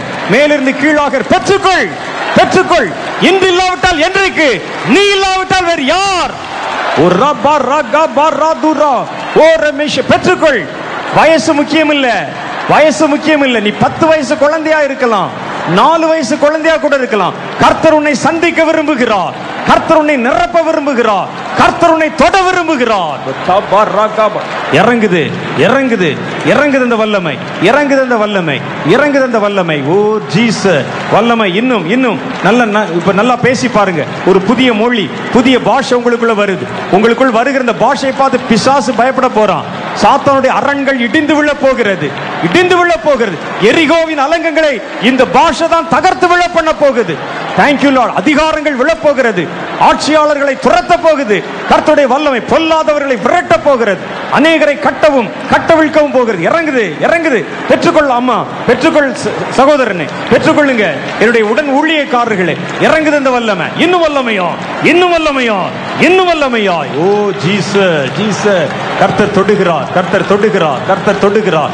ஓ ஆண்டவரே உமக்கு நன்றி, ஆண்டவரே உமக்கு நன்றி, ஆண்டவரே உமக்கு நன்றி, ஆண்டவரே உமக்கு நன்றி. யோவான் ஸ்நானகனை போல உள்ளதை உள்ளதென்றும் இல்லதை இல்லதென்றும் சொல்லி ஜனங்களுக்காக இதோ என் வழி ஆயத்தப்படுத்துகிற ஒரு கூட்டம் தீர்க்கதரிசிகள் எழும்ப போறாங்க. ஒரு கூட்டம் தீர்க்கதரிசி கர்த்தர் என்கிட்ட சொல்றாரு, என்னால் அதை கேட்க முடியுது. கர்த்தருடைய ஆவியானவர் பேசிக் கொண்டிருக்கிறார். தீர்க்கதரிசிகள் எழும்ப போறாங்க. தீர்க்க தரிசன காலம் வருகிறது. உன் சபையில உங்களுடைய போதகர் நடுவில் கடைசி நாட்களில் மாம்சமான யாவர் மேலும் என் ஆவியை ஊற்றுவேன். உங்கள் குமாரரும் உங்கள் குமாரத்திகளும் தீர்க்க தரிசனம் உரைப்பார்கள். வாலிபர்கள் தரிசனங்களை காண்பார்கள். மூப்பர்கள் சொப்பனங்களை பார்ப்பார்கள். அந்த நாட்களில் என் ஊழியக்காரர்கள் மேலும் என் ஊழியக்காரிகள் மேலும் என் ஆவியை ஊற்றுவேன். அவர்கள் தீர்க்க தரிசனம் சொல்லுவார்கள். இதோ நம்முடைய ஊழியக்காரர்கள் தீர்க்க தரிசனம் உரைக்கிற காலம் வந்துவிட்டது. உங்கள் பிள்ளைகள் கண் திறக்கப்படுகிற காலம் வந்துவிட்டது. இறங்குகிறது வல்லமை பெற்றுக்கொள்.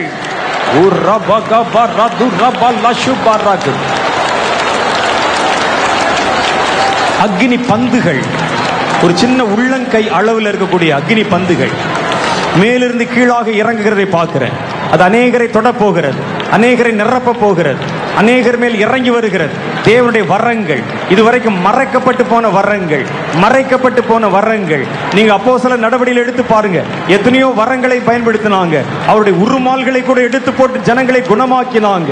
இதோ எத்தனையோ அற்புதங்கள். அந்த வரங்கள் எல்லாம் மறக்கப்பட்டு போச்சு, மறைஞ்சு போச்சு.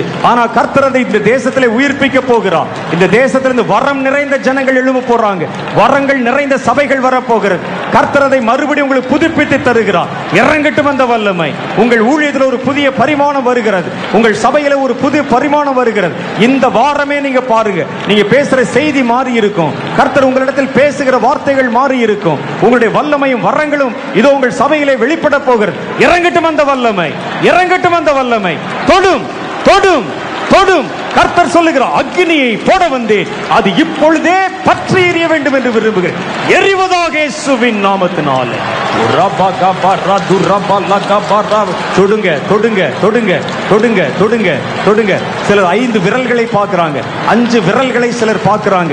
கர்த்தரை காண்பிக்கிறார். அநேகர் 5 விரல்களை பார்க்கிறாங்க. கர்த்தராகிய தேவன் சொல்லுகிறார், இதோ 5 விரல்களை போல உன் தேசத்துல சபையில் 5 ஊழியங்களும் நிலைத்திருக்கும். 5 ஊழியர்களை நான் எழுப்ப போறேன். 5 விதமான ஊழியர்கள் இதோ புறப்பட போறாங்க உன் தேசத்துல. எழும்புது எழும்புது. இந்த கூட்டத்திலிருந்து நான் அப்படிப்பட்டவர்கள் எழுப்ப போறேன். எழும்புங்கள் எழும்புங்கள், வல்லமையை தரித்துக் கொள்ளுங்கள் என்று கர்த்தர் சொல்லுகிறார். Thank you Lord, thank you Lord, thank you Lord, thank you Lord. ஓ ரப்பால ஒரு வஸ்திர துணி, ஒரு வஸ்திர துணி, அது மெல்லிய துப்பட்டா துணி மாதிரி இருக்குது, வெள்ளை கலரா இருக்குது. அது மேலிருந்து கீழாக காற்றிலே அலைந்து அலைந்து மிதந்து கீழே வருகிறத பார்க்கிறேன். அது அநேகருடைய தலையில தொடுறதை நீங்க பார்க்க போறீங்க. உங்க மேல அது இறங்குறத பார்க்க போறீங்க. கர்த்தர் சொல்லுகிறார், உன்னுடைய பழைய வஸ்திரத்தை நான் மாற்றி போட்டு இதோ என் புதிய மகிமையினால் உங்களை நிரப்ப போகிறேன். உன்னுடைய பழைய மகிமை ஒளிஞ்சு போச்சு. உன் வஸ்திரத்தை நான் மாற்ற போறேன். உன் வஸ்திரத்தை நான் மாற்ற போறேன். இறங்குது. பெற்றுக்கொள் பெற்றுக்கொள். தொடும். Name of Jesus. இயேசுவின் நாமத்தினாலே, இயேசுவின் நாமத்தினாலே உங்கள் தலையின் மேல் இறங்குகிற அந்த மெல்லிய வஸ்திரத்தை நீங்க பார்க்கிறீங்க. அதன் ஓரங்கள் உங்களை தொடுகிறதை பார்க்கிறீர்கள். சிலருக்கு அதுல ஒரு வாசனை வீசுறது தெரியுது, ஒரு நல்ல ஒரு வாசனை வீசுவது தெரிகிறது. பெற்றுக்கொள் பெற்றுக்கொள் பெற்றுக்கொள். கர்த்தருடைய ஆவியானவர் கிரியை செய்கிறார். கர்த்தருடைய வல்லமை இந்த இடத்தில் கிரியை செய்கிறது. தேவனுடைய தூதர்கள் இந்த இடத்துல நிற்கிறதுனால பார்க்க முடிகிறது. தேவனுடைய தூதர்கள் நிற்கிறத பார்க்க முடிகிறது. கர்த்தருடைய ஊழியத்தை நிறைவேற்றும்படிக்கு, கர்த்தருக்கு சித்தமானவர்களை தொடும்படிக்கு, கர்த்தருக்கு சித்தமானவர்களுக்கு புதிய கிரியைகளை கட்டளிடும்படிக்கு கர்த்தராகிய தேவன் இப்பொழுது வந்து கொண்டிருக்கிறார். Thank you Lord, thank you Lord, thank you Lord, thank you Lord. சபை தலைவர்களை சந்தியும், சபை போதகர்களை சந்தியும், சின்னதும் பெரிதுமான ஊழியம் செய்து கொண்டிருக்கிற எல்லா சபைகளை சந்தியும். இப்பொழுது கர்த்தருடைய வல்லமை தேவனே உம்முடைய ஜனங்கள் மேல் இறங்குவதாக, விசுவாசிகளை தொடுவதாக, போதகர்களை தொடுவதாக, நடத்துகிறவர்களை தொடுவதாக இப்பொழுது இறங்குகிற அந்த வல்லமை. Thank you Lord, thank you Lord, thank you Lord. Oh Jesus. கர்த்தராகிய ஆண்டவர் சொல்லுகிறார், இதோ குதிரைகள் மேல் சேணம் கட்டுகிறவர்களும், குதிரைகள் மேல் ஏறுகிறவர்களும், ரதங்களை நடத்துகிறவர்களும், ரதங்களின் மேல் புறப்படுகிறவர்களும், பட்டயத்தை உருவுகிறவர்களும், எனக்காக இதோ சாட்சியாய் நின்று பொல்லாதவனை துரத்துகிறவர்களும், அவருடைய கைகளினால் இதோ புதிய பலத்தினால் நிரப்பப்பட்டு எனக்கென்று பெரிய காரியங்களை செய்கிறவர்களும் இங்கே அல்லவா இருக்கிறார்கள் என்று அவர்களுக்கு சொல்லு சொல்லு சொல்லு. ரதங்கள் புறப்படவும், பட்டயங்கள் உருவப்படவும் சத்துரு புறம்பாக்கப்படவும் காலம் வந்தது என்று சொல். பலவானே, உன் அறையை கட்டிக்கொள், உன் அறையை கட்டிக்கொள், இதோ என் பலம் உன்மேல் வருகிறது என்று சேனைகளின் கர்த்தர் உங்களுக்கு சொல்லுகிறார். பெற்றுக்கொள் அந்த வல்லமையை. இறங்குவதாக அந்த வல்லமை, இறங்கட்டும் அந்த அபிஷேகம். இன்னும் இன்னும் இன்னும் இன்னும் தேவனுடைய ஆவியானவர் உலாவிக் கொண்டிருக்கிறார். கர்த்தருடைய பிரசன்னம் இந்த இடத்துல நிரம்பி இருக்கிறது. தேவ அபிஷேகம் இந்த இடத்துல மூடிக்கொண்டிருக்கிறது. Thank you Lord, thank you Lord, thank you Lord, thank you Lord, thank you Lord. கர்த்தருடைய ஆவியானவர் கேட்கிறார், மனுபுத்திரனே, மனுஷனே, எதை பார்க்கிறாய், எதை பார்க்கிறாய்? இதோ நான் என் கண்களை திறந்து பார்க்கும் பொழுது நான் முன்னே கண்டதாக அந்த கண்கள், நான் கண்ட அந்த பெரிய அளவு கண்கள் இப்பொழுது மாறி சிறிய சிறிய கண்களாக நிறைய ஜோடி ஜோடியான கண்கள் இந்த இடம் முழுவதும் பிரகாசித்துக் கொண்டிருக்க காண்கிறேன். அது நட்சத்திரங்களைப் போல பிரகாசிக்கிறது, வைர கற்களைப் போல பிரகாசிக்கிறது. கர்த்தராகிய தேவன் சொல்லுகிறார், நான் இவர்களுக்குள்ளே பிரகாசமுள்ள மனக்கண்களை தந்து இதோ மறைவிடங்களின் ரகசியங்களை அறிந்து கொள்ளவும் பொல்லாத சத்துருவின் தந்திரங்களை புரிந்து கொள்ளவும் நான் எழுப்ப போகிற திரள் ஜன கூட்டம் இதோ எனக்கென்று பெரிய காரியங்களை செய்கிற தீர்க்க தரிசன தலைமுறை இங்கே அல்லவா இருக்கிறது. நான் அவர்களை எழுப்ப போகிறேன் என்று கர்த்தர் சொல்லுகிறார். பெற்றுக்கொள்ள அந்த வல்லமையை. கர்த்தருடைய ஆவியானவரை தொடுகிறார். வல்லமை உன்மேல் இறங்குகிறது. சிலருடைய கண்கள் திறக்கப்படுகிறதை பார்க்கிறேன். குறிப்பாக சில வாலிபருடைய வாலிப பிள்ளைகளுடைய கண்கள் இப்பொழுது தொடப்படுகிறது, திறக்கப்படுகிறது. ஒரு அபிஷேகம் உன்மேல் இறங்கி வருகிறது. பெற்றுக்கொள், பெற்றுக்கொள். உன் தலையை தொடுகிற ஒரு விரல்களை பார்க்கிறீர்கள். உங்கள் தலையின் மேல் வைக்கப்படுகிற கைகளை பார்க்கிறீர்கள். கர்த்தருடைய ஆவியானவர் வந்துவிட்டார். கர்த்தருடைய ஆவியானவர் வந்துவிட்டார். உன் வாய் அகலத்திற நன்மையினால் நிரப்புகிறவர் வந்துவிட்டார். சேனைகளின் கர்த்தர் வந்துவிட்டார்.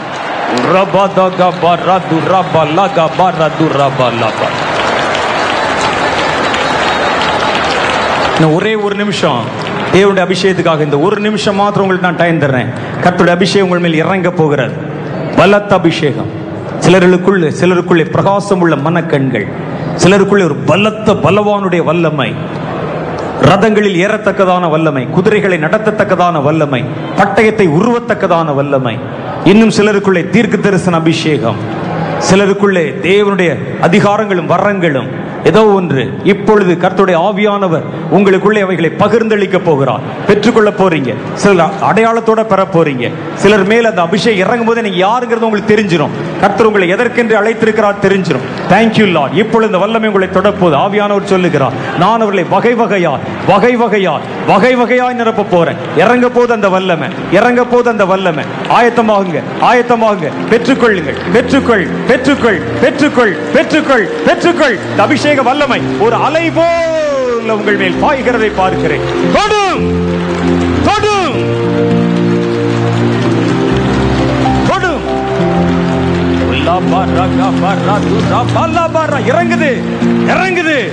இறங்குது. நீதான். Ola barra shabadaga rabura mala durra barra gabalava. Ola barra durra gabara durra mareshi bilaga. Ola barra durra bareshi bidam Jesus. Oh Jesus. Ola balla shiga barra durra ba. Ola barra barra. நல்ல அந்நிய பாஷையில பேசுங்க. இன்னும் கொஞ்ச நேரம். வல்லமை முழுவதுமாக அதை உறிந்து ஓரே பேலாபா உங்களுக்குள்ள ஈர்த்துக் கொள்ளுங்க. வருகின்ற வல்லமை தொடும். தலையின் மேலே ஒரு நெருப்பு. சிலருடைய கால்கள்ல ஒரு அக்கினியின் வல்லமை. உன்னை கர்த்தர் புறப்பட்டு ஏதோ அநேகருக்கு தேவனை குறித்து அறிவிக்கிற ஊழியத்தை தர்றார். சில கையில ஒரு நெருப்பு மாதிரி, ஒரு உஷ்ணம், ஒரு சூடு பரவுற மாதிரி இருக்கு. உன்னை கொண்டு கர்த்தர் அநேகரை குணமாக்க போகிறார். அநேகரை விடுதலை செய்ய போகிறார். Thank you Lord. சிலருடைய இருதயத்துல நெஞ்சு குழி பகுதியில ஒரு நெருப்பு பிடிச்ச மாதிரி ஒரு உஷ்ணமான ஒரு அனுபவம் தோன்றுகிறது. கர்த்தர் உங்களை தீர்க்கதரிசியாய் பயன்படுத்த போகிறார். சிலருடைய நாவு ரொம்ப வேகமாக பேசுது. கர்த்தருடைய ஆவியானவர் உங்கள் நாவுகளை தொடுகிறார். இறங்கட்டும் அந்த வல்லமை. பெற்றுக்கொள். அபிஷேக தைலமே ஊற்றப்படு. Thank you Lord. ஊற்றப்படு. தொடும். ஓ ஜீசஸ்.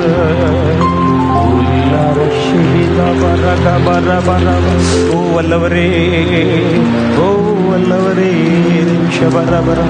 கர்த்தருடைய ஆவியானவர் சொல்லுகிறார். கொஞ்சம் கவனமா கேளுங்க. கர்த்தருடைய ஆவியானவர் சொல்லுகிறார், ஓ கள்ள தீர்க்க தரிசன ஆவியை குறித்தும் கள்ள தீர்க்க தரிசன மார்க்கத்தாரை குறித்தும், கள்ள தீர்க்க தரிசனத்தை தங்கள் மார்க்கமாய் வைத்து அதற்கென்று வைராக்கியம் பாராட்டுகிற முரட்டு இனத்தை குறித்தும் கவனம், கவனம், கவனம். அவருடைய கண்கள் இதோ இந்த பட்டணத்தின் மேலும், இந்த பட்டணத்தில் இருக்கிற சௌகரியவான்கள் மேலும் விழுந்திருக்கிறது. அநேகருடைய குழந்தைகளை கடத்தவும், அநேக இடங்கள்ல வியாபார ஸ்தலங்களை ஸ்தம்பிக்க பண்ணவும், பல பெரிய பெரிய நிறுவனங்களுக்கு விரோதமான காரியங்களை செய்யவும் அநேக திட்டங்கள் அவருடைய மனசுல இருக்குன்னு கர்த்தர் சொல்றார். கள்ள தீர்க்க தரிசன ஆவி முந்தி புறப்பட போகிறது. அநேக சபை போதகர்களை எச்சரிக்கை பண்ணு, அவருடைய விசுவாசிகளை எச்சரிக்கை பண்ணு. வறுமையில, ஏழ்மையில மறக்கப்பட்டு போய் கஷ்டத்துல ஊழியம் செய்யற பல ஊழியக்காரர்களை குறிவைத்து அவர்கள் கடந்து வர போறாங்க. கள்ள தீர்க்க தரிசன மார்க்கத்தார், அது கள்ள தீர்க்க தரிசன ஆவி. அதான் கள்ள தீர்க்க தரிசன ஆவி. அவருடைய மார்க்கமே ஒரு தீர்க்க தரிசனத்து மேலாம் கட்டப்பட்டிருக்கு. அது கள்ளத்தனமா சொன்ன தீர்க்க தரிசனம். எது கள்ளத்தனமான தீர்க்க தரிசனம்? மாம்சத்தில் வெளிப்பட்ட இயேசு கிறிஸ்துவை அறிக்கை செய்யாத எந்த ஆவியும் அந்தி கிறிஸ்துவின் ஆவியா இருக்குது. அது யூதனாய் இருந்தாலும் சரி, யாரா இருந்தாலும் சரி, இயேசுவை சொல்லலன்னா அது அந்தி கிறிஸ்துவின் ஆவி. இதோ அந்த முரட்டு இனம் வருது, முரட்டு இனம் வருது. தர்க்கம் பண்ணுகிறவர்கள் வருகிறார்கள், பண ஆசை காட்டுகிறவர்கள் வர்றாங்க, பிள்ளைகளுக்கு திருமண ஆசை காட்டுறவங்க வர்றாங்க, மாம்ச இச்சையை தூண்டுகிறவர்கள் வர்றாங்க. இதோ இந்த தேசத்துல, இந்த பட்டணத்துல பல கலகங்களை உண்டு பண்ணுகிறவர்கள் வர்றாங்க. அதற்கான திட்டங்கள், பல தேசங்களிலிருந்து கோடிக்கணக்கான பணம் இந்த இடத்துக்குள்ளே கை மாறி இருக்கிறது. சென்னை பட்டணமே உன் எல்லைகளிலே விழித்துக் கொள்ளுங்கள். சென்னை பட்டணமே உன் எல்லைகளிலே இரவும் பகலாக ஜெபிக்கிறவர்கள் எழுப்பினால் நலமாயிருக்கும் என்று கர்த்தர் சொல்லுகிறார். உன் பட்டணத்தின் மேலே கொடூரக்காரர்களுடைய பார்வை இருக்குது. அவர்கள் தீவிரித்து வருவதற்கு திட்டம் வைத்திருக்கிறார்கள். பல இடங்களை ஸ்தம்பிக்க வைப்பதற்கு திட்டம் வைத்திருக்கிறார்கள். அவர்களுக்கு இந்த பட்டணத்தின் இதோ இந்த பட்டணத்துடைய கதவுகளை திறந்து கொடுக்கக்கூடிய பெரிய தலைவர்கள் கூட அவரிடத்துல பணம் வாங்கி கொண்டு காரியத்தை செய்ய போறாங்க. சபைகளை பணத்தினால் அடிச்சு பிடித்துடலாம் என்று நினைக்க போறாங்க. பல இடங்களில் கடந்து வந்து இந்த ரெண்டு மார்க்கம் ஒண்ணுதான் என்று சொல்லி சிலருடைய இருதயத்தை மூல செலவு பண்ண போறாங்க. அது கள்ள தீர்க்கதரிசியின் ஆவி. கள்ள தீர்க்க தரிசன வார்த்தைகளினால், கள்ள தீர்க்க தரிசன வார்த்தையினால் இதோ அவர்கள் தன்னுடைய மார்க்கத்தை அமைச்சு வச்சிருக்கிறாங்க.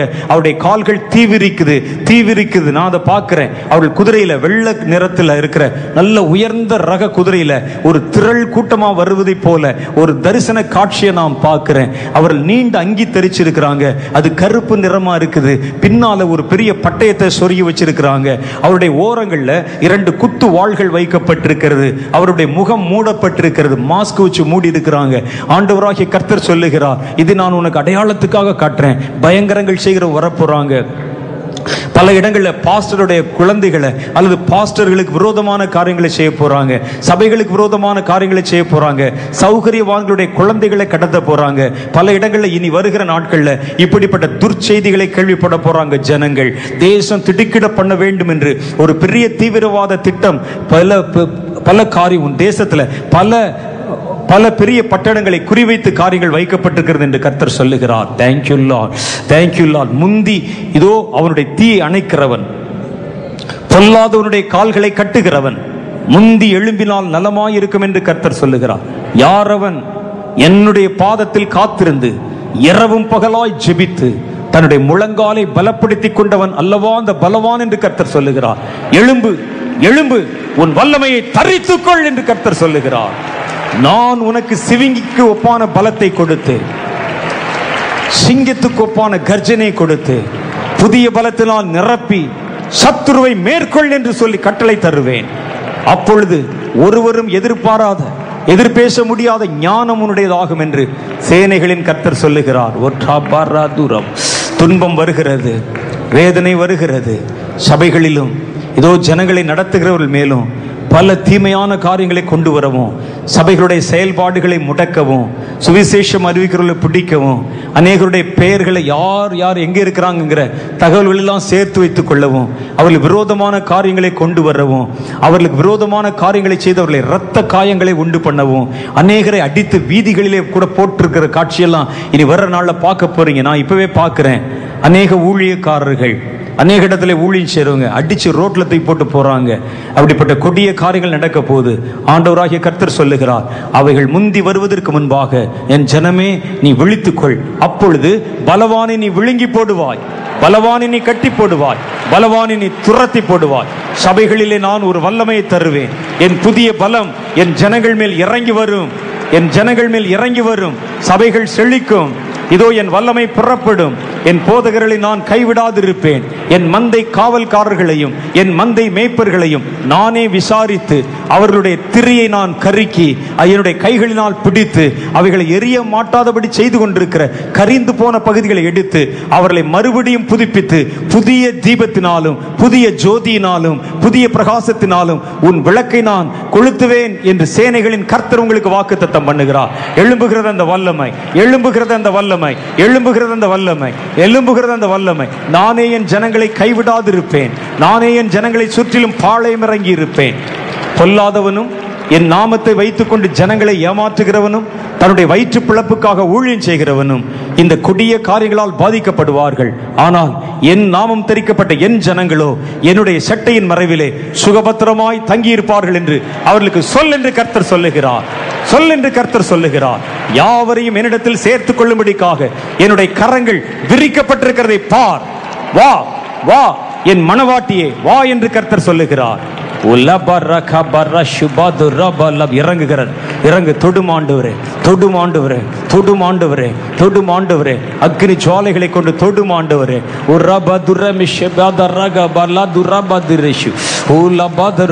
வரட்டும் வரட்டும் வரட்டும். Thank you Lord Jesus. கர்த்தருடைய ஆவியானவர் நம்மை சந்தித்திருக்கிறார். கர்த்தர் நம்மை தொட்டு இருக்கிறார். அரசியல்ல கூட சில காரியங்களை கர்த்தர் காமிக்கிறார். ஆனால் நான் அதை சொல்ல விரும்பல. சேனைகளின் கர்த்தர் நம்மோடு இருக்கிறார். நம்முடைய அரசியலுக்காக நம்ம ஜெபம் பண்ணணும்.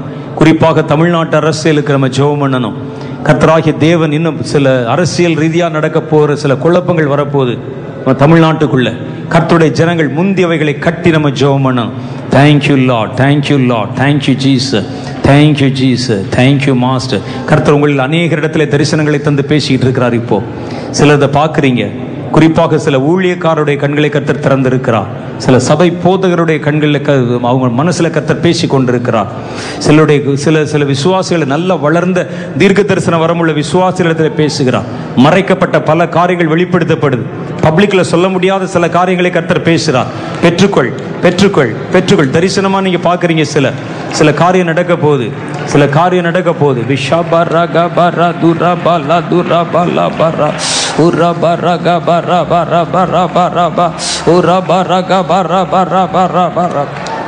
Thank you Jesus. கர்த்தர் நம்மை சந்தித்தாரே, கர்த்தர் நம்மோடு பேசினாரே, கர்த்தர் நம்மோடு இடைப்பட்டாரே. இந்த நேரத்தை கர்த்தர் நமக்கு சந்தோஷமாய் மாற்றி தந்தாரே. தேவனுக்கே மகிமை. நம்முடைய தேவனுக்கே மகிமை செலுத்தி ஆண்டவராகிய கர்த்தருக்கு ஒரு நிமிஷம் நம்ம மகிமை செலுத்துவோம். தேவனுக்கே மகிமை,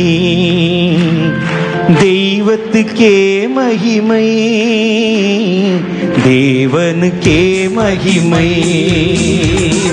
தெய்வத்துக்கே மகிமை. என்னை தேடி வந்து மீட்டவரே, தினம் உமக்கே மகிமை. என்னை தேடி வந்து மீட்டவரே, தினம் உமக்கே மகிமை. ஐயா வாழ்க. கைகளை அசைத்து வாழ்க, உம் நாமம் வாழ்க. ஐயா வாழ்க, வாழ்க, வாழ்க, வாழ்க, உம் நாமம் வாழ்க. செவிகளையே திறந்து விட்டி செய்வோம் உம் சித்தம். ஆமென், ஹல்லேலூயா. செவிகளை நீ திறந்து விட்டீர் செய்வோம் உம் சித்தம். இந்த புவிதனிலே உம் விருப்பம் பூரணமாகட்டுமே. இந்த புவிதனிலே உம் விருப்பம் பூரணமாகட்டுமே.